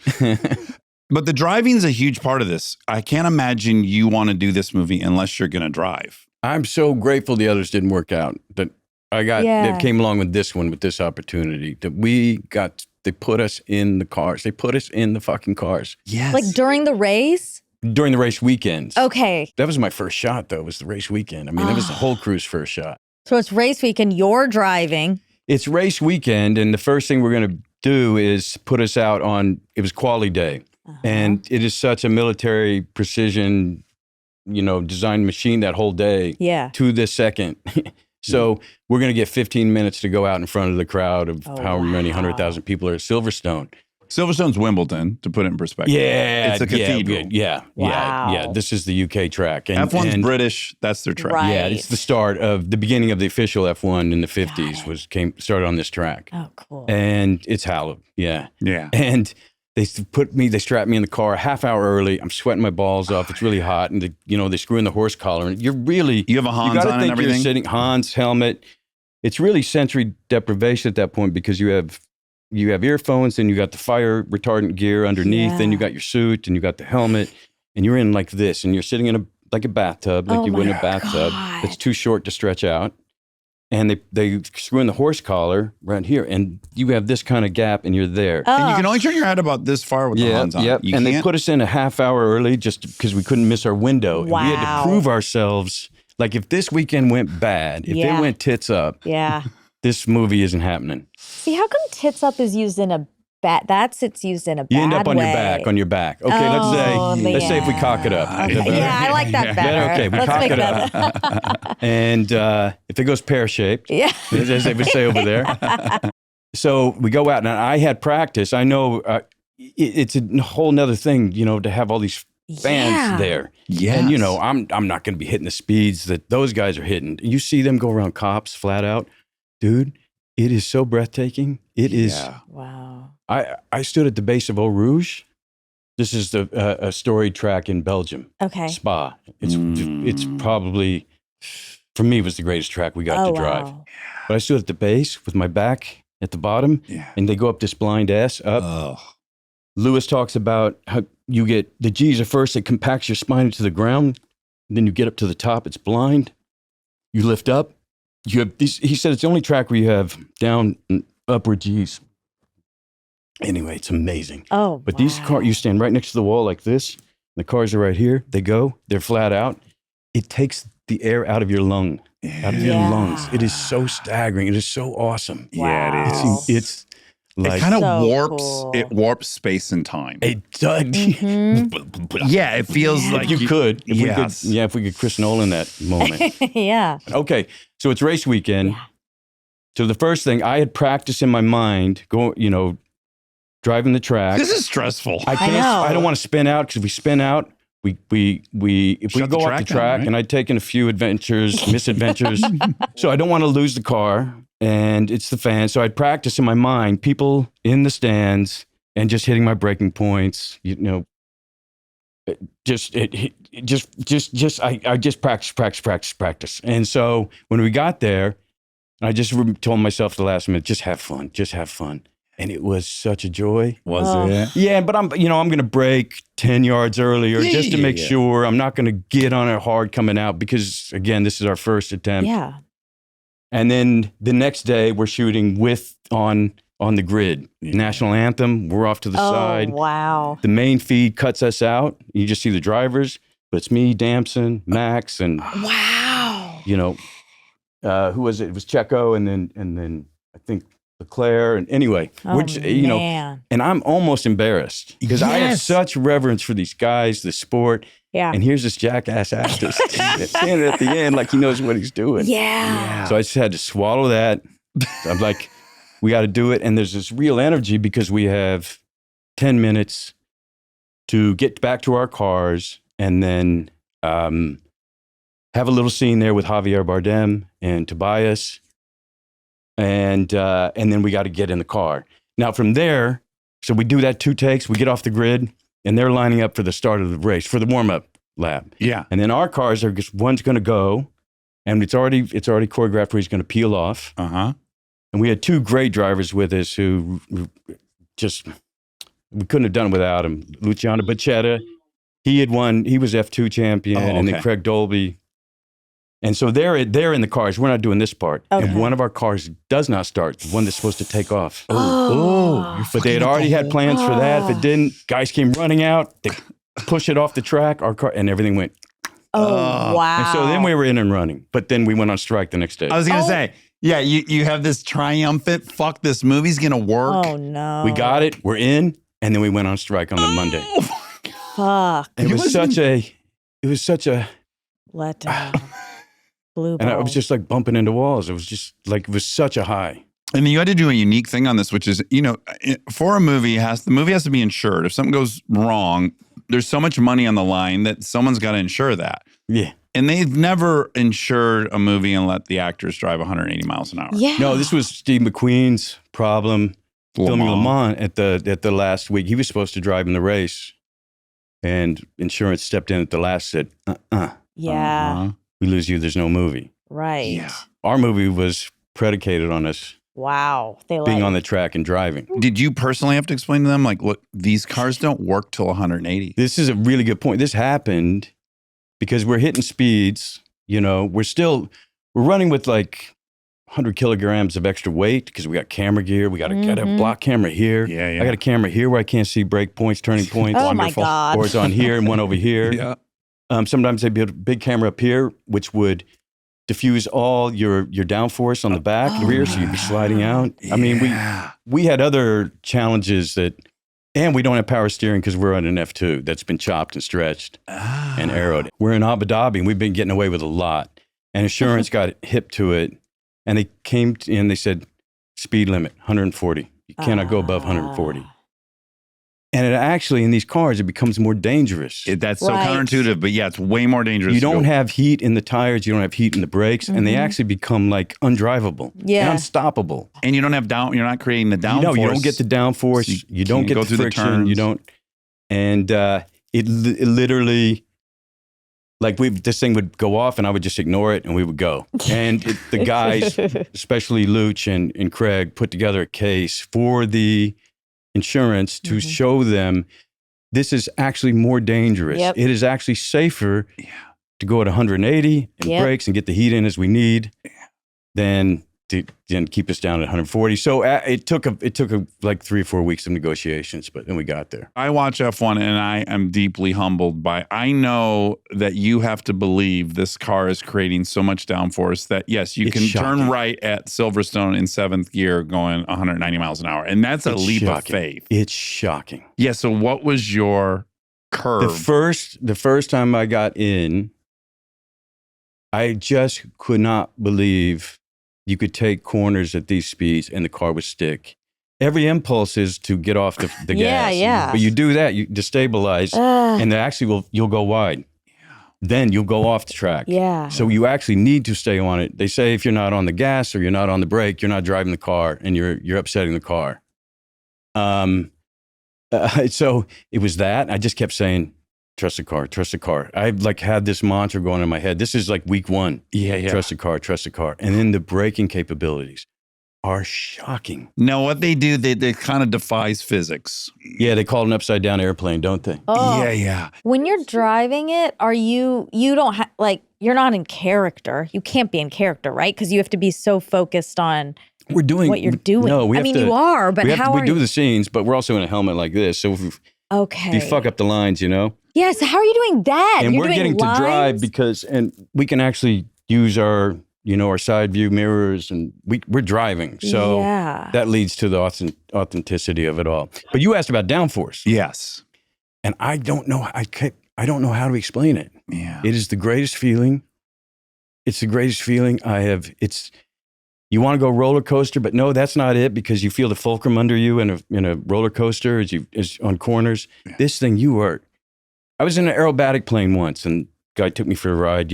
All of that. And Yeah. that'd be the closest thing, I think. Wow. It is a feeling. It is a high I've never experienced before anywhere else, and I just can't wait to do it Some again. more. Yeah, what's so great is like these cameras are fucking mounted on the car in such a way, and Joe can control them, and we're seeing you, and you're almost blueprinted to think, oh yeah, he's on the green screen, and we're watching him like this, and then it's just a fluid fucking pan, and oh no, we're going 180, and there's the other cars, and it's so intense and novel. It's like it's really a technological kind of accomplishment. Yeah, I think so too. It's so impressive. It's really visceral. Yeah, it's interesting to hear that it was tech first almost. Like that was what Tech started and this Lewis. whole thing. And Yeah. Lewis. Wow. Tell me about the first time you go out to a track. I think you're at a Porsche training center, and there's a GT3. Yeah. And you get to go out for a bit, and Yeah. Lewis is there, Yeah. and then he takes you for a ride. This is after the controversial 21 finish, Right. right? This is the only time I felt some stress between you and I. Yeah. Yeah. In life. And I've been in a I few love arguments. Max. Yeah. Yeah. Who's undeniably so damn good. Undeniably. Especially this year in a shit car. doing Oh what my he's doing. God. Oh my God. I'm like, He's hard. He's incredible. Yeah. But yeah. I've been in a few arguments over that one. Yeah. But so this is the first time he's been on a track since then. that controversial end where he loses the title. Yes. And he I just feel like an idiot. Like he's getting in the car with me. Like, so I'm not even going to even try to push. I know lines from being, from the bikes. being on the bike and on the track, and understand trail braking and when to get back on the fuel, the throttle, and all that. And so that felt good. But I was just I would feel like such an idiot. I just feel like not even. But then I got in with him, and it's this bit on the track where it's just a straight way, and then it's got this.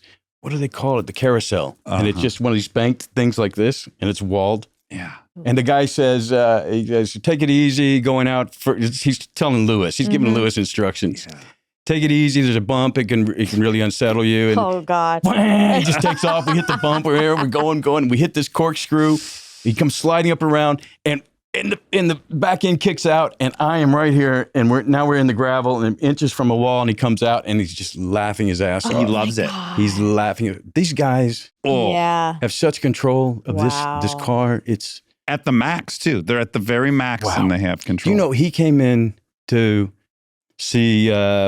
We're getting close to the final cut, and came in to see, and he is so detailed. He would come in and go, No, that's the wrong gear. You're turned 11. You need to be in 5th. Interesting. By sound. Yes. By sound. Yes. Because we're in an F2 car, so we got to redo the sound for it to sound in an F1. Sound like an F1 car. Uh-huh. Do you understand? No, He it's would go, so intricate. down the straight, there's this reverb that comes off the left wall. You need to add that in. I mean, Yeah. what knowledge? What knowledge? Have you ever seen these videos where they just put headphones on, the drivers, and they play the audio from the car, and these guys within about 30 seconds will go, spa. Have you seen them do that? No. There's many videos of them doing No. this. They can I tell would love just to from see the that. audio, oh, it was 3rd gear, then 4th, then 3rd real quick. Oh, they'll name the track. Wow. Did you get to do all the tracks? No. We drove Spa, we drove Coda, we drove Vegas. That was weird and sketchy I and bet. wet Yeah. and cold and Tell me about slippery. Just sketchy. Just fucking sketchy. And we got no rehearsal on it. Oh, No, none. And we just had to go out and we had our 15-minute window. 10, I think even. Sketchy. Yeah. Sketchy. Slippery, right? Oh, and not only that, there are points in it where you're braking on a curb coming into, which is not, it's just odd. Technical. I went on a Wait. I want to brag some more. Yeah, Abu Dhabi. please. Abu Dhabi. please. Oh, yes, because this is where the we drove GQ guy was at. Silverstone. What about Abu Dhabi? Because it's night, right? You got to. Amazing. Goes from, day, dusk, night. Yeah. Wow. Oh, I'm so fucking jealous. Yeah, Yeah. yeah. The fact that for your job, you had to go drive what I was all about these to tracks. say. You should be. You should hate me. No, In this fact. one I will rub in. Do you have a hard time? I mean, I can see how lit up you are about this. This is so fun to see, like both of you. I'm hard as a rock for the listener. Yeah. But Slight chub over here. we have so many actors in here, and they're artsy for the most part. That's why they got into it. Do you sometimes feel like an outsider amongst all these like artsy actors? Because you're their peers, but you're also this guy. Am I not artsy? You are artsy. Right after I went right into a man and a dog survival story out in the wilderness of New Zealand. Okay. So I'm trying to mix it up. You're doing both. I'm trying to mix it up a But bit. this part of the conversation is the happiest you've been in the whole conversation. Let's be real No about doubt. that. No Yeah. doubt. And we could go on for another I few know. hours, So We'll wrap this thing up and we'll still be at I it. know you will. I want to add some. There's so many rad things about the movie. The fact that all the real teams are there is Dude. like such a fun. Is that insane? Yeah, I mean, I don't want to give any Listen- ending, but like you're in shots with Charles Leclerc. You're in shot. Like We could not do it without them. And we had to go into the driver's meeting and make our case. And of course, they're going to be suspect of us. What are we going to do? Yeah. How Hollywood is it going to be? Who are you going to make the bad guys? Oh yeah. Like Ferrari or Red Bull? Like you going to, because you have Lewis, you're going to make us the, Yeah. there was just like, didn't know what this thing was going to be. And little by little, we made our pitch and I think they understood how much our respect and told him like, hey, we're going to be here in the race weekends, wherever you're away, tell us to fuck off. I have no problem fucking off. We know how to do that. I'm quite good at fucking You know what off. I mean? And we'll go. And that first certainly weekend, I felt like a tourist who had no right to be there. By the end of it, I mean, we'd been so integrated into the old ecosystem of it all. Yeah. It was just having laughs with the guys. You'd pass them, you'd see, and we could not have done it without their participation, without the teams. Toto's in it, Fred's in Oh, it. I love Like all Toto. the team bosses are in it. I mean, this production value, you couldn't. That's There awesome. were $30 million cars and their entire teams for the whole pit lane and they gave us an hour. They pulled out their cars. They all came in, worked on it. I mean, it was unbelievable. So The whole cool. F1, Stefano and his team. I mean, we just like I think once we proved ourselves, they were They're really pumped. They're super I've talked accommodating. to some of these dudes. They're pumped. Super They like it. accommodating, and they're all in it. They're all in Yeah. it. That's so fun. There's only a single completely unbelievable part of the whole movie. Go. And it's when Toto offers the kid a ride on Mercedes and he says no thanks. I'm like, bullshit. Everyone wants to drive for Mercedes. Had to get Toto in. We love Toto. Yeah. We had so much fun. I've never encouraged you to watch anything that I've done, but I did. I text you like, you gotta watch Yeah. Toto on Yeah. the bike. He's so playful. He's so playful. Yeah, He's so much charming. He's really fun. charming. I didn't watch it, by the way. Yeah, I know. I'll get there. You're smart. You know I'm an approval junkie, so you withhold No, I really enough to don't. keep me on the He hook. has to get through 8 viewings of Once Upon a Time in Hollywood Yeah. first. The only thing we've done a bad job at is the premise of the movie, which is fantastic. We meet you and you are driving in an endurance race. You're one of the drivers and the other drivers are Daytona, 24 hours of Daytona. In a Porsche GT3. And you Yeah. come out and you've gotten the lead before, then the other drivers lose the lead. You come up, you get them back in the Yeah. lead, you get out of the car and you're like, don't fucking lose this lead. So Yeah. we're like, oh, this is great. This guy's like a fucking has-been, but he's a genius. Like he's still incredible. Oh, very And good when- Will Hunting. Yeah, it's very So you are this dude who's like, we don't know. You're obviously an insanely good driver, but you're kind of a fucking renegade and a vagabond. And then you get approached by Javier Bardem. Yeah. Who's the great What a Javier Bardem. dude. Oh my Man, God. one, can that man wear a suit? Dear Lord. What? All right, he'll be my number 2. Yeah. Okay. Yeah. That's a good pick. Yeah, he's so good and such a beautiful guy. And he, Penelope, his whole family, they're just beautiful people. And so good. You know, when you watch a movie, you know this, one scene makes the cut or, some kind of amalgamation of one scene makes the cut. Yeah. But this guy, I mean, take after take, just doing different things and does something. And any one of them you could throw up there. Oh, And it was so fun to watch. That's the other side of, being behind the making. These Yeah. Spaniards too, they have like an art of living. Like, were you Yeah. attracted to his like whole thing? I think Europeans certainly more than Americans. Certainly, Yeah. they carve out more time for enjoyment of life than we do. Yeah, they know how to get in We're the not fucking trained that way. zhuzh. Yeah. Like, yeah. Yeah. Okay, so he approaches you. He is the owner of this terrible team in F1, and he's in the situation where he has to win a single race or he's going to lose control of the team. Yeah, And he's got this incredible rookie driver. yeah. Damson Idris is Yeah. is a rookie, Yeah. and he's got crazy potential, but Young he's a phenom, mess. but he's just got to get reeled in a bit. This is great. This is Bull Durham. Yep. Yeah. Yep. Bull Durham is probably the closest connection. Yeah, where two guys have to work together or who are at odds through the whole movie. Yes. And that's the fun we have. Yeah, it's a great relationship. He's a gem, man. Is He he cracks me up. Snowfall? That's where he's from? Yeah, yeah, Yeah. He's cocky? yeah, Yeah. I Yeah. like cocky. yeah. Not only that, he enjoys this whole parade, like in a way I never knew how. Really? Yeah, he's Yeah. really. I admire that about him. But he's also, on the court, he's in on the joke. He doesn't mind being the brunt. He'll Uh-huh. or he'll give it back. He's really well rounded. Well, okay. It's spectacular. You guys did it. You made probably the most realistic racing movie that's ever been made.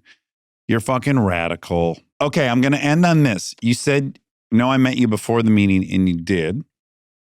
And I'm going to tell you when. You wouldn't remember, but I don't think you know the punchline of the story, and I think you'll get a kick out of it. Okay. So we're at the Academy Awards, Kristen and I. I've never been. And I go to take a squirt, and I'm coming back, and she knows you're my number one. And I'm coming back to the seat. You're like 3 rows ahead of us. We're coming back to the seat. And as I'm getting close to her, she's mouthing something to me. And I'm like, what? And I hear, he's talking to you. And I go, what? I do. Brad I vaguely Pitt remember is talking to you. And I'm like, what? Brad Pitt's talking to me. And I fucking turn around and you're standing up and you go, we loved your movie. Yeah, right. And you're talking. That's right. I do guess remember about this. hit and run, but I kind of Yes, I yes. lose my shit. I Yes. don't really remember that I've directed a movie at that point. Yes. I'm just like, oh, thank you. And you're like, yeah, we loved it. It was so nice. You see people up on screen, you still recognize your people. You Yes. know what I mean? And I'm doing 100% of the Yeah. driving in that movie. Yeah. And as someone who does these things, like I'm in shots you can't be in unless you're There's sideways. also just a down home, more Yes. country vibe that you just recognize your people. Yep. In Ireland, New Zealand, on the screen. So you're standing up at the Academy Awards shouting to me, we loved your movie. So then I sit down, and this is the punchline you don't know about. The second after you said that, the very next thing that happened was they started the in memoriam portion of the Academy Oh, no. Awards, right? Oh, no. And I'm sitting down, and I'm like this. I'm so happy. I'm so happy that Kristen goes, honey, stop fucking smiling. It's the in memoriam part. And I couldn't not. Like, talk about things I also want the outtakes of. Like, if there's any camera on me during that in You memoriam, almost got him canceled. I would have been escorted out of the business. I've never been happier watching this group of dead people be celebrated. So that was the punchline that you missed from That's that. a highlight of your I love that life. shit. I love the big fails. I love it. Yeah. I'm so grateful that you did this. Thank you, Yeah. man. I really appreciate it. Dude, I so appreciate what you guys do. And this is the one I got to. I didn't have a choice, did I? You did not. All right. No. I mean, we've been talking about wheels since, I think it enters every conversation we ever have. That's awesome. Yeah. Something about wheels. It's inexhaustible. F1 is out June 27th. Don't listen to me because I wouldn't trust me. I love everything with engines that you put gas in. But Kristen, listen to Kristen. Kristen fucking loved it. So- And it's fucking titties. fucking titties. Put it on the That's where we poster. end. You can quote me. It can be on the poster. It's fucking titties, Dax Shepard. All right, brother. See you All soon. right. Thank you Thank both. you. Love you. He is an armchair expert, but he makes mistakes all the time. Thank God Monica's here. She's gonna let him have the facts. We had a fun run-in this weekend.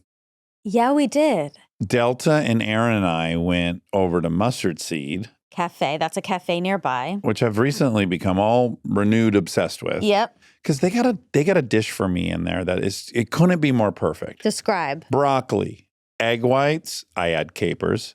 Oh, So broccoli, egg whites with capers. scramble. Yeah. Okay. Turkey patty. On the side. This is all one dish, one plate. Right, but is the egg on top of the patty separate? Everything's separated on one plate. Okay. And I get this remoulade sauce, which I don't know if I'm saying that correctly, but I have a whole history with this, which is I thought they made just a special sauce at that place that was their signature proprietary sauce, and I was obsessed with it. Mhm. And then I was there recently, and she said, "Oh, we just ran out." Somehow she said the bottle just ran out, and I was like, "Oh, they're buying it." So then I went home and I searched. That's a popular Cajun sauce. Do you know about Oh. remoulade? Remoulade. Yeah, they have one at Houston's. Oh, it's got horseradish in it, some Uh-huh. kind of stuff that I think is fishy, but I don't focus on that. Sure, probably anchovy. I think tartar sauce. Yeah, there's just maybe some cocktail-y type sauce vibes. Does cocktail sauce have fish in it, or just you combine it with fish so often that I've associated You it with combine fish? it, but it does have horseradish often. But no fish in it. It might have anchovy. Fish A lot of things paste. that are tasty have anchovy. You wouldn't know it though. Earmark that. Ewan McGregor on his motorcycle show, he Mm-hmm. eats so much fish paste, and I'm just like, he's so much more manly than me. I can't eat fish paste. I want you to try it. Nothing sounds worse to me than fish paste. I already don't like fish I in know, its but original that's form. what you think. Remember, we talked about this on a previous episode where you've been to a restaurant and you were like, I don't like any of these things. And then you like it. Yeah, French Laundry. If French the Laundry. French Laundry had a fish paste, I would try it. But they're getting it at a gas station in a tube, and they're gobbling it up. Not for Anyways, you. remoulade sauce. Ordered it. It was great. I'm there getting that wonderful breakfast. Yeah. I think it's called the lean plate there. Mm-hmm. And I see you and your tall gentleman friend Jess. stroll by. You pass through frame. Yeah. I'm facing the window. Okay, you were inside. Yeah, eating. And I said, Delty Monty just walked by. And so she ran out and flagged She you ran down. out. It was such a fun pop out. By then I was at Maru. I was tempted to also run out, but then I had this thing where it's like, we had already eaten. I really felt like it was going to look like we were running out on the check. Dine and dash. Dine and dash. There's another couple good terms for it. But of course that they wouldn't have thought that because I'm a regular customer there and they know I'm Exactly. a nice person. But anyways, that stopped me. But then you guys were en route to the protests. Yeah, we went to the rally in Los Feliz on Saturday. No Kings rally. No kings, but definitely short kings. We'll get to that. No, not if they're trying to be monarchs. No, just I like all the boys that have been getting short king love. Sure, of course. So you guys are still good. Not Napoleon. See? Yeah, he took it too far. Yeah. Yeah, he wasn't just getting some dates. No. He wanted to take over the world. So then I said, where did they say they were at? Let's go look. And then en route to there, we saw you guys. We shouted at you. You were probably already on edge because you were going to a protest. And you thought the cops were there. Yeah, we had a very fun run in. Yeah. And you guys looked so excited. Yeah. And yeah. We were excited. It all happened very fast. Okay, tell me. I think also on the last fact check, maybe, or a couple fact checks ago, I was saying that I've been pretty overwhelmed by social media. Yeah. So I kind of wasn't paying much attention to it. Mhm. And so I didn't know there was like a day where Yeah. the country was protesting. Yeah. Trump's birthday. Yeah, you would only find out on social media, right? I would. I mean, Yeah. I also didn't You don't watch the news. exactly. Yeah. Yeah. So Jess texted me in the morning, or he texted me and he said, there's a No Kings rally happening in Los Feliz right now. Uh-huh. And I was like, we should go. Yeah. And I was already on my walk. Oh, okay, great. So it worked out. And he was like, okay, let me just like finish a couple things. And then next thing he knew, 2 minutes later, I was at his door. Knock, knock, knock. And he said, oh, wow, okay, yeah, I guess we are going. Yes. And so he put on his sunscreen and his tall socks. Uh-huh, yeah. And off we went. And we walked there and we ran into you, and it was a lovely run in. And it was so fun Can you pause for 1 Yeah. second? Right. Yeah. So it's almost as if I planned that. Planned So the whole rally? no, just now you had to step out because there was a dog barking a Oh, lot. yes. It is almost as if I planned that because I want to talk about something about dogs. Oh, okay. Okay. But first, let's finish up the rally. Okay. So, I thought maybe you like farted while I was gone or something. no.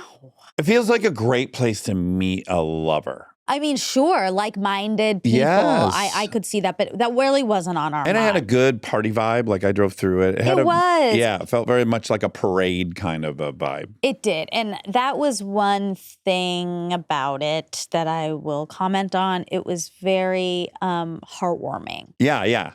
That's what it felt like. As we were driving through, there's also so much to look at. There's so many signs. Everyone's got to put a spin on their I know. thing. There's some fun ones. There was really fun ones. There were some we disagreed with. Okay. What did you disagree Well, we with? said one of them, it was this man had done a beautiful oil painting of Trump. And it said, this man has never had a friend. Oh. And I said, well, he's assuming quite a bit. He seems to know a lot about that. And then we were making up signs, the three of us, of stuff like you couldn't really know, like he stubbed his toe in second grade on the way to the pool. Well, if that was your claim that you knew. Yeah. And then there was really clever. There were really, really funny ones. A lot of plays on the word ice, which I found very, very fun. Yeah. I did really like the one that said, you were worried about the cost of eggs, but what about the cost of ice? Ooh. Uh-huh. Yeah. Yeah, there were some great ones. A lot of dictator, but DICK.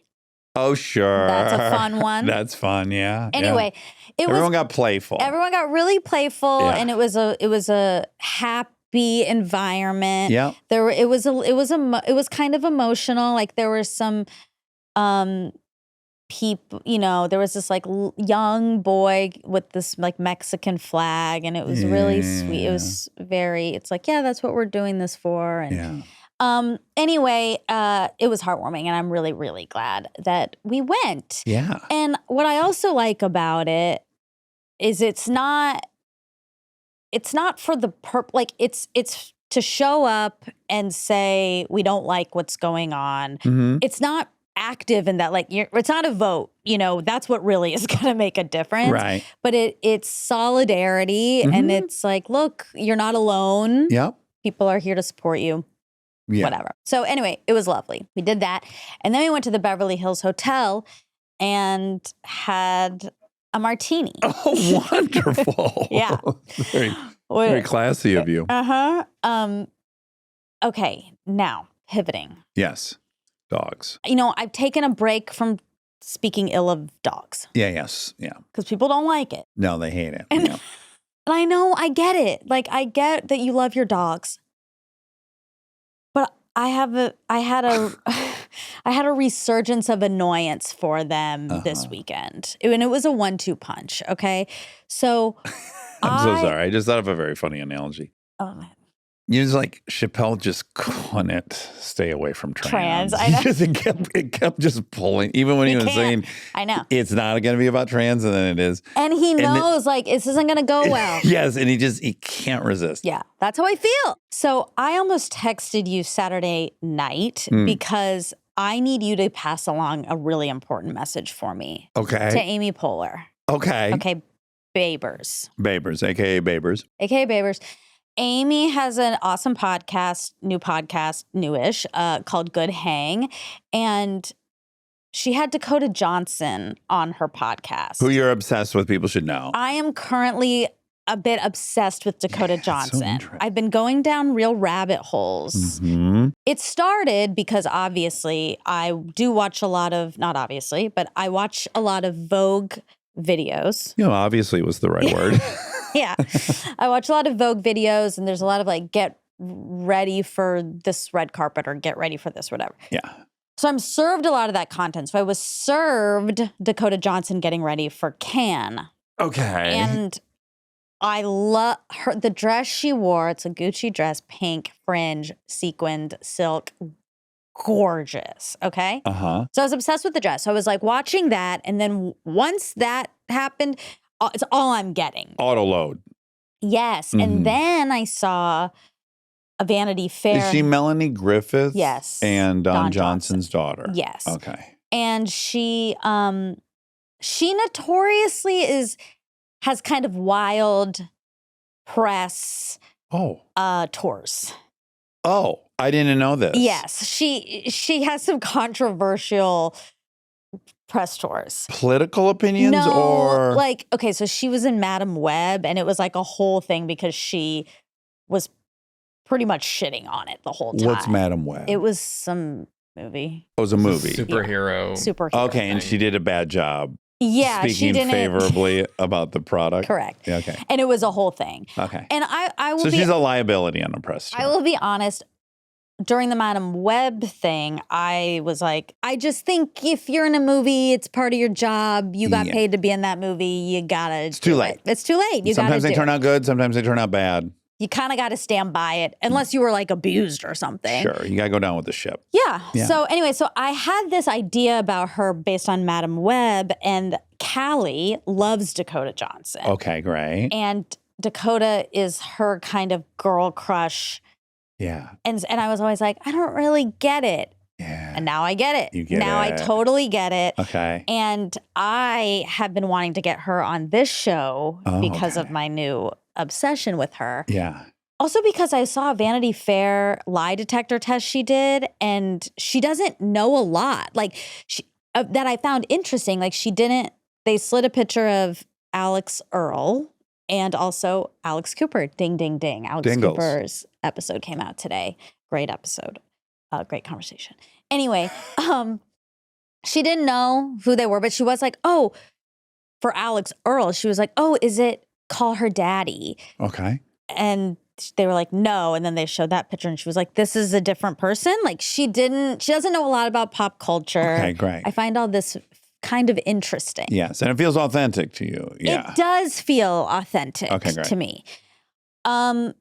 And anywho, so I've been sort of obsessed with her, and I've been trying to get her on. It can't happen. And all of a sudden I see her pop up on Good Hang. Oh, okay. So I have mixed feelings about this, right? Yeah. I'll be honest. I was Yeah. like, fuck. Yeah, sure. I wanted her. Yeah. But I love Amy, so of course, next best thing. Yeah. And I turn it on, and Dakota has her dog with her, Mhm. Tokyo. Very, very cute dog. Yeah. But this interview is happening. Oh, and I will say, Dakota said she has never done a podcast before. That was her first podcast ever. Okay. She's kind of never afraid heard of of a them. podcast She's until kind that of moment. afraid of them. Yeah. And she felt she'd be safe with Amy. Favors. Yeah. Anyway, the dog was really taking up a lot of the conversation for the first chunk. Mhm. And I could feel Talking about the dog, or the dog was being rambunctious and they were having to corral he or she? mainly talking about the dog, but the dog was like drinking water out of the cup, and then they had to address that the dog was drinking water out of the cup. You Yeah. know, it was just very dog centered. Yes, yes. And Amy said, you know, she has a no dogs at work policy. Oh, she does. That must be Yes. very controversial. And I didn't think I could love her more, but my God, did I feel so seen and loved. I felt loved. Wow. Okay, great. And I want you to tell her that. I'll tell her that. Please Yeah. pass along the message that I felt stressed on her behalf Uh-huh. that the dog was, and it wasn't anyone's fault, and No. especially not the dog's fault. Yeah, he's not supposed to be at a podcast. He's supposed to be in the woods. Correct. He was really cute, actually. Yeah, he won me Anyway, over. whatever. Tokyo was commandeering the conversation, and I could feel like if that was us, I would be a little like, You'd lose it. we need this dog to get out of here. Yeah, because you get. There's Tokyo. Oh, wonderful. Isn't- Tokyo looks like a puppy. Like if she brought a puppy. I think, and actually, to be That would fair, be wild. Tokyo was very well behaved. Tokyo just fell asleep in her lap pretty quickly Oh, after that good. sipping of the water. Wow. Anywho, so I just really respect Amy's policy, Oh. and then, God, I'm gonna get in trouble for this That's okay. from my friend, so I feel bad, Mm. but I have to say it. Morally, you feel obligated. I do. I'm watching this on Sunday. I feel like Amy's a hero for Mhm. handling Tokyo so well, but also stating her boundary, but not sticking by her boundary. Sure, okay, sure, it's, yeah. it's mixed. Yeah. And She gets a then- C on that and part. then I go to Anna's house, and Anna has a dog who we love. We Mona. love Mona. We love I Mona. was just saying this morning, I wish Mona was my dog. Mona is a great dog. Hmm. And Jess and I went over there to see, she got a new apartment. We were going to see her new apartment, and then we were going to go on a walk. And as we were getting ready to go, I was like, is Mona coming? Because I could sense that Mona was going to come with us. Mhm. Okay. And last time we went out, she also came. Uh-huh. And I'm very hyper aware when we're out at a restaurant and we have Mona. Also, Mona's huge. Mona's gigantic. Yeah. Yeah, She's a and she's in people's biz. Yeah, she's like a puppy. She thinks she's a puppy. Yeah, but she's a big girl. Like a horse. Look, we are in LA. A lot of people are like It's kinda totally fine, standard. Yeah. People are fine with it, but I'm like, Mona is in that person's lap and they're trying to eat and they're strangers. So I already had this last week, and then here we are again. With the dark. Well, I think it is Mona, by the way. I think the same offender. It is. Yeah, that was barking. It is. Yeah, because Anna brings Mona to work. Yeah, I know. So then we're But at I a love new- Mona. I love Mona. I do too. Because but we- Anna was really nervous that to bring Mona to work because of me. And it took me telling her like I know. 1,000 times, like, I love Mona. I don't mind. I know seeing her in you've the been backyard. very kind. I keep thinking, like, what if someone has an allergy? And then at one point, Mona got on the seat. Even if you're not allergic, you might not want to step over a dog. Yeah, You yeah, might not want to sit on dog hair. And she did get up on the furniture, and then someone did come over and say, like, we can't have her on the furniture. And I as someone who is a rule follower in general, and I Yeah. think maybe that's You don't want at attention. play, I don't want attention. That's really what it all is. And I don't it's all want- about attention. I don't want attention for something that I fundamentally feel like we're getting we are in people's way. We're I don't like that. inconveniencing Yeah, I people. really Mhm. don't like inconveniencing people. Yeah. It feels It's- selfish. Well, it's very tricky for the dog owner because a huge percentage of the city loves it. I know. They genuinely love it. Kristen's happier when she runs into a dog at a restaurant if she's got to step over one. Like it improves her day. But she doesn't bring her dogs out. Nope. Ours are assholes, though they would bite people. But we used to bring Lola around. Lola was cool to take to a restaurant and stuff. If we were going to sit outside at like Barely. ding, ding, ding, mustard seed, she ate Oh. there a lot. For the dog owner, they're running into tons of people that are so excited to meet their dog. Yeah. And then the people who don't enjoy it are not saying anything, nor, Yeah, 'cause you nor feel- should they. Why? This is what's unfair. Well, I'll tell you why. Because it's small. You have the choice. And overall, you should go, this thing's giving this group of people a lot of joy. I don't like it. I can live with it. I think it's definitely the aspirational version is to just let it be without it bothering you. I think. Buddhism. I can't get you, but maybe Buddhism. It feels unfair to me. So I recognize they might not be fully aware of how much people, but I would urge the people, you have to acknowledge you're bringing an animal somewhere. Like the restaurants and our transportation, they were designed for humans. You throw there's not like parking for dogs at restaurants under the table. Exactly. Yeah. Or on podcasts and stuff. Or at work, if you're Amy. Although we got to be honest, we loved having Nico. I know, but Nico, That's a different thing. Like Nico. a service dog. No, Rob, no. This is also, it's like everyone's just calling them service dogs. That's crazy. You know what my service need is? No barking. No dogs and barking and funny. Listen, yes, at the aforementioned thing, these two, so one person with a frickin' boxer, another with a pit bull, and they're both insisting the dogs are nice. They're not nice. They get No into a fight in one's the doorway. They're all barking and causing a scene and making people sort of trip.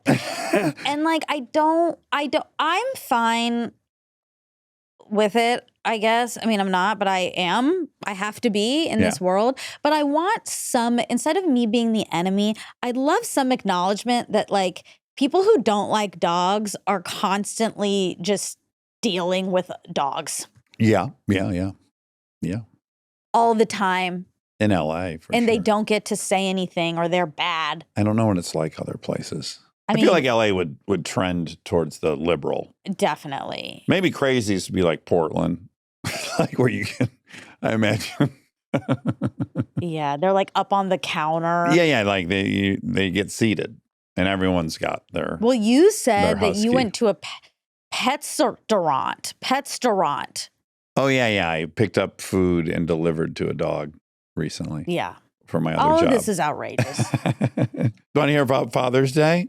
Yeah. You know, the tradition at this house is on Mother's Day, moms get to have a spa day and the dads take the kids away. Mm-hmm. So you're pretty much in our house, I think in our pod, if it's your Father's Day or your Mother's Day, you get an indulgent day. Yes. Right?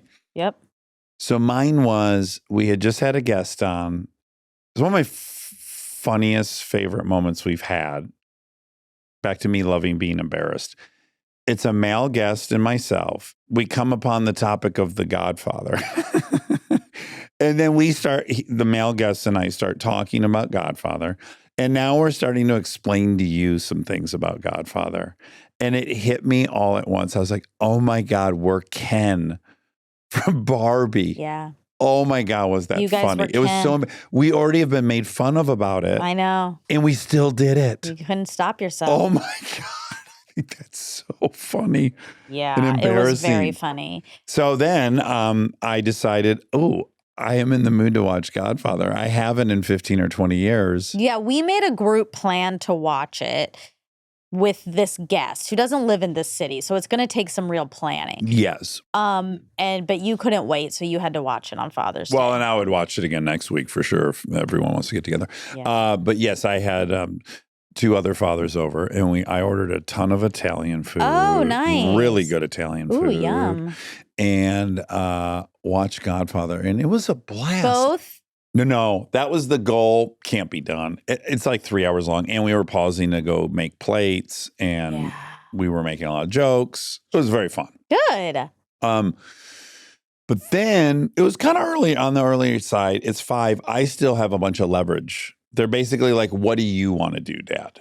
Hmm. And I said, well, if everyone's up for it, I would want everyone to be up for it. I would love to watch a movie together as a family. Oh, nice. Let's grab something from the kids list. I keep a list in my phone, kids movies, Romancing the Stone. These movies that I know they'll like. Yeah. Pirates of the Caribbean. That was Yeah. recently. And so I said to the family, so yeah, something off the kids list. So I was thinking either Rocky or Smokey and the Bandit. And Kristen goes, when did Rocky get on the kids movie list? Uh-huh. And I was like, oh, I added it Sure. because we were watching Friday Night Lights. And I was like, oh yeah, these sports stories are really simple. You know what the goal is and you know the stakes. Yeah. And Rocky was either won Best Picture. It was certainly nominated for Best Picture. Right. It's like an incredible movie. We all watch Rocky. It is a great movie. It holds up? Yeah.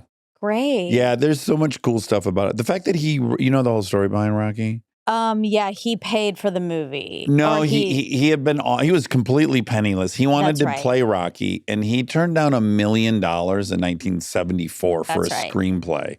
And do you know why I know that? A boy. Good Will Hunting. Oh. They reference that. Oh, they a lot. do. Mhm. So you're watching this guy that really gambled it all. And it worked out. And it worked out like as big as could work out. He was Yeah. the biggest star for 15 or 20 years. But anyways, I felt like I was FaceTiming with my father-in-law. And when I told him what the day was, Godfather, and now we're watching Rocky, he just started laughing so hard. And I said, my powers are so strong today, aren't they? I've convinced everyone to watch Rocky. Yeah.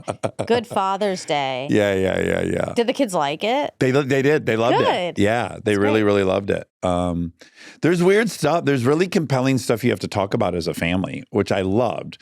Because have you ever seen it? I don't think so. He's not smart. This is one of the things I like about it. Like, he wrote himself this role, and it's so not vain. Like, Rocky is a simple guy.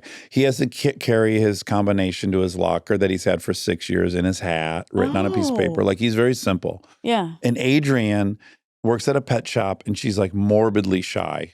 Okay. And Rocky knows her brother, and he keeps trying to date her. He keeps going to the pet store, and she's just too shy to deal with it.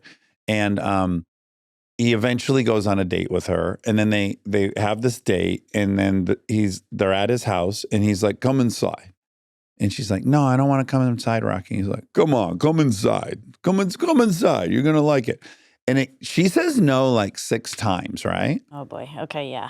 So you're watching this with your kids, and you're like, "Wow, well, this wouldn't be a scene today." Let's Yeah. just start there. Yep. And so she says no, she says no, she says no. Then she says yes. Then she comes in, and then she wants to leave, and he doesn't want her to leave. Okay. And at this point, we're now paused to talk about this. Mm-hmm. And I said, so number one, a woman should never go into a place she doesn't want to go into. She should not have to. Number two, any guy who would not listen to a woman say no 3 times and keep pushing her to come in is off the table, is a no-no. Great. 3, she is morbidly shy. She's not going to get to this point ever if some super assertive man doesn't come in and invite her to cross her fear. Mm-hmm. And in her total life, that's also maybe what she needed for her life. Isn't that complex? What do we do with that reality?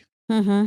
It's complex, but it's an invisible line, but there is a line. And I think you gutturally know it. Yeah, it's just interesting because I said, the analogy I gave them is like, Jackie was in love with our dog, Glenn. We needed to get rid of Glenn. She was in love with him and would not take him because she had such commitment anxiety.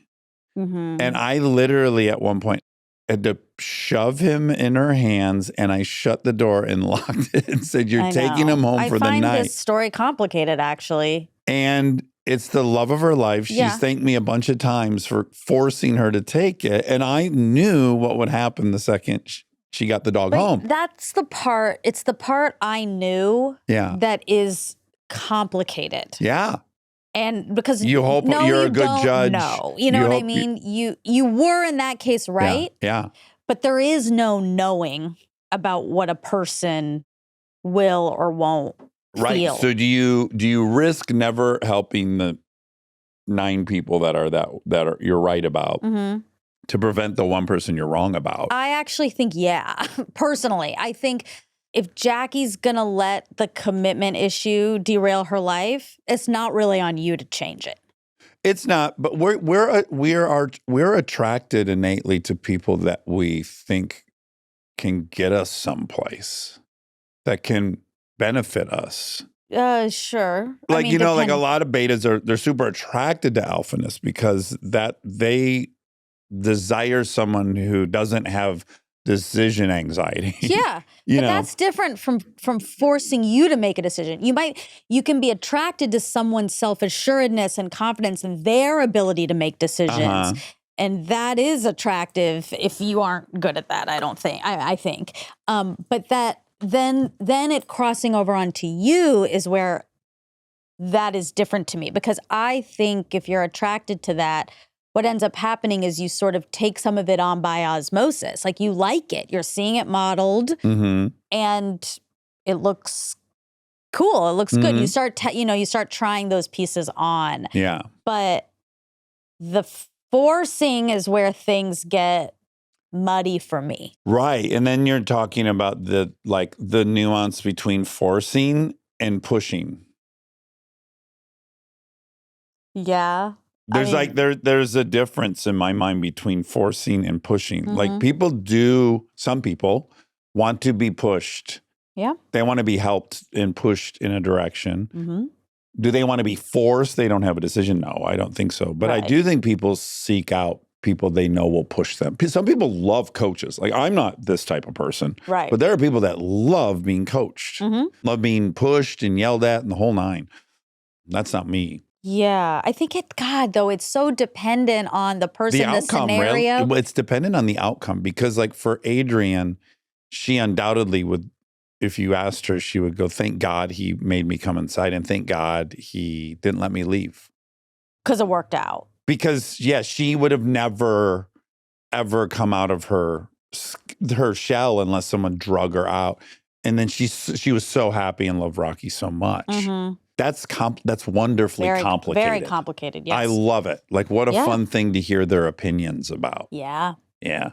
So it delivered in a lot of ways. Great. Yeah. That's fun. Yeah. Well, I'm glad you had a good Father's Day. Oh, thank you. Me too. Fathers are fun. Yeah, they can be. Talked to my dad on Father's Day. Doing good. Was he spoiling himself? No, he had exercised. Oh, he when did? I called him. He exercises every day. Oh, good. He's very disciplined. Yeah. Extremely disciplined. What's his man. chosen exercise? What do you think? Naps? He doesn't nap. I've never seen him nap in my entire life.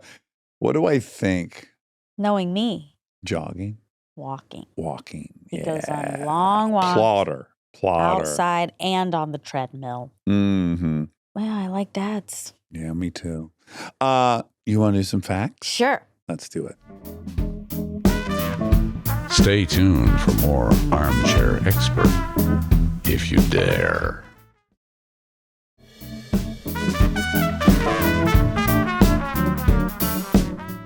Wow. Brad Pitt facts. Who would have thunk that sentence could possibly come out of my mouth? I'm a little scared for us. Like, we'll die. Yeah, just like... It's too good. Yeah. Life's too good. This is so Well, suspiciously good. There's some real suspicious stuff because that day, the day we recorded Brad, we also recorded an episode super suspicious that it happened to be on that day, the subject matter. And I'm not going to say what it is yet, but when that episode comes out. You're going to protect Okay, us. fine. It's on the simulation. It's on the sim, guys. What are the odds that the day that we have the sim, then BP walks in? Your dad's getting playful. I don't know if he's getting playful or if we are going to die. And he's like, let's give them a lot of good stuff before they die. Let's go out big. Let's throw Pitt their way. Let's throw a sim expert. I'm getting scared talking about it. What a dream. What a dream. I said it to you. I've said it a couple times. I want to say it in public. I appreciated you so much in that interview. You did the perfect job. I was just really, really grateful for the way you just handled the whole 2-hour Bacchanalia. Thank you. There were moments where you could feel that I probably value being on his good side enough that maybe there's like a next emotional question I would normally follow up with that I was incapable of at times. Yeah. And right as I was thinking like, oh, I should ask that. I can't, I'm afraid to ask that. Then you would come. It was every time I ever thought that, you immediately kind of were there to do that. Oh, that's nice. And that was awesome. You also were like, you knew it was a big day for me. I could see the generosity in your spirit. And then also you would click out of it and go like, no, time to make the donuts. And you'd make the donuts and you'd hang back.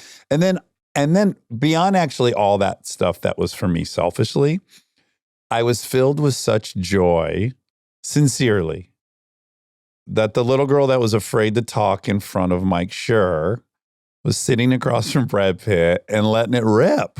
Yeah. I just felt so proud of you and happy for you. Thanks. Yeah. Yeah, we've come a really long way. We really have. You were so confident. I just was really happy for how confident you were. Well, BTS. You had shit yourself 3 or 4 times. Yeah, I had already unloaded. No, I had a whole morning where I had to talk to myself. Steady yourself. Yes, about expectations. Mm-hmm. And knowing it was him and knowing that there was a chance that I really wasn't going to. It's hard to. That I might not be able to say much. I could feel myself when I would think about that getting upset. Yeah. Like, I should be able to say stuff and I'm gonna. I'm big enough. Yeah, and I'm gonna do it. But also I'm not. Like I doubt there's gonna be space. And how will I do? And it was starting to happen, and then I had to really like take a second and say like, this is such a big deal for us, not just you, for us as a show. And it's kind of like it's kind of like before Matt Damon, when me and you were in a fight and you said, don't let this fight fuck up your big day, get in the way of this moment. Yeah. And you need to be present for this moment. Yeah. And I've sort of circled back to that. Like, this is just a big day for us, and it is a big marker of the show, and it's something to be proud of, regardless of what I singularly do. Mm-hmm. So just enjoy it and be excited. And also because I guess, not having space was highly possible because this is your dream guest. Mm-hmm. This is what you've sort of been looking forward to for 7.5 years. Yeah. And you guys also have a shorthand, each other. Mm-hmm. It would have made kind of. Yeah. So anyway, I was then very, very grateful that it did not feel like that at all. It felt like there was plenty of space for me. It did not feel like you were like, if I spoke, you were like tensing up. Yeah, we're off story. Yes. I have a whole arc plan. Yeah. Well, I was having my own ruminations in the morning, as one would have. And my thing was like, you got to prioritize the audience and not you. Because recently I did prioritize me hanging with a guest and we left, and I was like, I could have gotten a lot more out of that person. That would have been more rewarding for the audience. But I was definitely, I have prioritized my own experience. And I was like, so we can't do that today, Dax. Dax Shepard. Yeah, I had a whole laundry list. At that point, I'd watched enough interviews with him. I saw him and Adam Sandler talking for an hour and a half. And what I saw immediately is like, he is so fucking allergic to you saying he's good and stuff. Like, he just doesn't like it. Yep. So I'm like, I got to get through 2 hours with this guy and not fawn over him. Yeah. Like, that's a deal breaker. Because I had a lot of deal breakers going in. Sure. Yeah. Well, it went great. I'll credit and thank him. He showed up like Absolutely. so cash, feeling good. Relaxed. And he put us at ease He nicely. did. Yeah. He really did. He's such a nice guy. He is. And it was great. And we all had fun. We had a ton of fun. That's all we can ask. Yeah. I wanted him to stay forever, but he had to carry on We and promote kept this. him way Yes. past the amount of time we were supposed to. And Yeah, that was another thing I was juggling in my head. I'm like, 90 minutes. I don't know. I'm going to have to read him and see if he's cool going over. And Yeah. boy, did we blow by that 90. We didn't look back. we kept on going. Okay, the one thing that so before he came, we were getting kind of worked up into a lather. Yeah. Like really feeling. This will remain a mystery. So I text him like 14 minutes before he was to arrive. Hey, this is the gate code if you want to just pull right in. Yeah. And then he wrote like, bueno. Yeah. And then he wrote, oh, is that today? And I wrote, ha, ha, ha, ha, ha. But then I'm like, I don't know if that's ha, ha, ha. I know. We don't know We still. don't know. Yeah. But suffice to say, we did have 10 minutes while we were waiting for him to get here where we were just sitting, waiting to do the thing we've been thinking about all day long. And for me, 3 weeks maybe. Yeah. Our whole lives. Yes. But so then when he walked in, you went out and you got him, and then you guys walked in, and I get up to go introduce myself, and this part's embarrassing. I was gonna cut it, but I left it so people can see it if they want to. I like stuck my hand out to shake his hand, and his hands were like full. I missed that part. So he like had to like kind of put down his coffee, and he was like, "Oh, my hands are wet," and so I just had my hand out straight. And you weren't moving it for the whole time all this was happening, and I thought, put your hand, but then you have to put it back up, so just leave it. yeah, this is the stress. And then I yelled at you for not hugging him. You did? I think that's in there. I didn't even hear that. No, that was with another That was with another heartthrob. And then you hugged him at the end. Yeah. Yeah. But then you hugged Brad at the end too. Yeah. Anyway, so that was bad. That was the worst part, the handout. Rough start. Yep. But then it was fine. Yeah. Then he was just a regular old boy. What did you say though? You said something, then you go, "Oh, this is on the wrong foot." Yeah. You came hot. What was it? No, I said I stepped in it already. Yeah, do you remember what it was Yes, about? I do. And actually it leads into my first fact. Okay. So the first fact is you asked if he was wearing a waffle. Oh, waffle shirt. He's wearing his brand God's True Cashmere, which you're also wearing, and I actively did not wear. I have the shorts. They're so cute. And I actively did not wear that. But that's like when I was with Gwyneth and like I didn't wear Goop on purpose. Yeah. It's that move. Yeah. Your famous move. It's like one of my moves. Yeah. So he's wearing, I'm pretty sure, so I'm on the site right now. And I think he's wearing the cerulean melange cashmere shirt. It is not a ruffle. It's not a waffle. Okay. I think that's the one. It's either that one or the azure cashmere shirt. Now, no one's going to like this. Both of those are sold out. Yeah.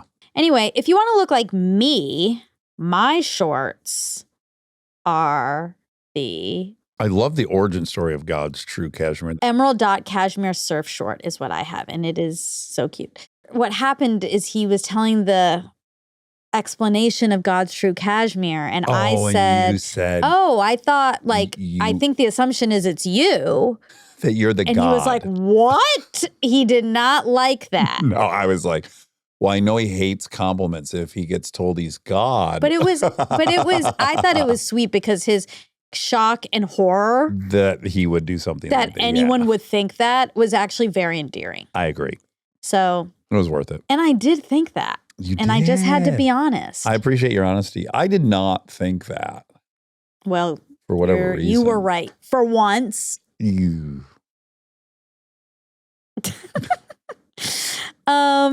He mentioned that maybe Robert Downey Jr. was wearing a zoot suit. Mm-hmm. And because you had said weird science. Yeah. But actually, the term zoot suit is primarily associated with Robert Downey Sr.'s film Greaser's Palace. About zoot suit guys. I guess. Do you know about zoot suits?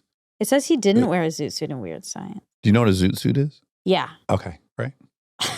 And like LA gangsters wore zoot suits. Yeah, we learned about them, I don't know why, in college. The suits were first associated with African Americans in communities such as Harlem, Chicago, and Detroit in the 30s, but were made popular nationwide by jazz and jump blues musicians in the 40s. Okay. In the movie adaptation, the ghost orchid. The ghost orchid. Is the flower. Mm. It says, the film uses the idea of finding your flower, your soulmate or passion as a metaphor for life's journey. That's an incredible movie. I don't know when the last time you watched that is. I don't know if I've ever seen it. It's exceptional. But what's so great is, in the same way I love Fall Guy, it's like acknowledging the meta reality that they're in a movie, making a movie, trying to figure out the story of the movie. It's just so satisfying. Yes. And he is reading this very famous writing book, called Story, the most famous screenwriting book there is. It's like the Bible. Oh, is it like Save the Cat? Yeah. Okay. Yeah. So he is struggling to write a script about this orchid hunter. And the movie's about him trying to figure out how to write this script. And he has a twin brother who's like a hack, and he goes to a storybook convention. Oh. And he's like, oh, it's so easy to write. And he's like getting stuff sold. Oh. And it's like, it's talking about all the rules in story as it's breaking the rules in story, which is really fun. That is great. Yeah, it's very, very meta in the most satisfying way. Oh, I love that. Yeah. Okay. The Harlem Globetrotters. The original Harlem Globetrotters, founded in 1926. Oh, I guess he didn't team. meet the originals. Exactly. Yeah. That's what unfortunately, Okay. he needs. He needs to know. Although he mentioned Curly, and Curly's in this mix, and he's from 1942, born in 1942. I think I mentioned Curly, and I think the characters recycled. I think new basketball players came in, but these roles that the Harlem Globetrotters had, I think they might have recycled. What? No, his name is Curly Neal. Yeah, and when I was a kid, there was a Curly as well that was in the Harlem Globetrotters. Really? I'm pretty sure. It said the first lineup included players like Walter Toots Wright, Byron Fat Long, Willis Kid Oliver, Andy Washington, and Al Runt Pullins. There's nothing in there about the Frederick characters recycled. Curly Neal. Yeah. I don't think there was know. only one. Okay. Yeah. It's weird I knew that one. Played for 22 seasons. Sweet Lou Dunbar. Well, I think I know Sweet Lou. I think he maybe mentioned Sweet Lou. Mainly Curly and Sweet Lou. And a bunch of others. They were kind of gone by the time you were on the scene. I've heard of them. Yeah, there would be ads all over when they came to your city. It'd be a big deal. Because sell they like did like tricks and stuff, yeah, right? yeah. And they always played the same team. And it's like big time wrestling, but with basketball. Yeah, that's fun. That's it. That's everything? So Brad Pitt, done. Noah Wiley, not done yet. Not done yet. But hopefully. Nick Cage, still out there. Yeah, we have. Leo. We still got some. We still got good old Tay. Yeah. She's always going to be on the hook. Jay-Z. That's right. Yeah. Okay, thanks to all those people. Yeah. Yeah. Thanks for keeping us going. All right. Love you. Love you.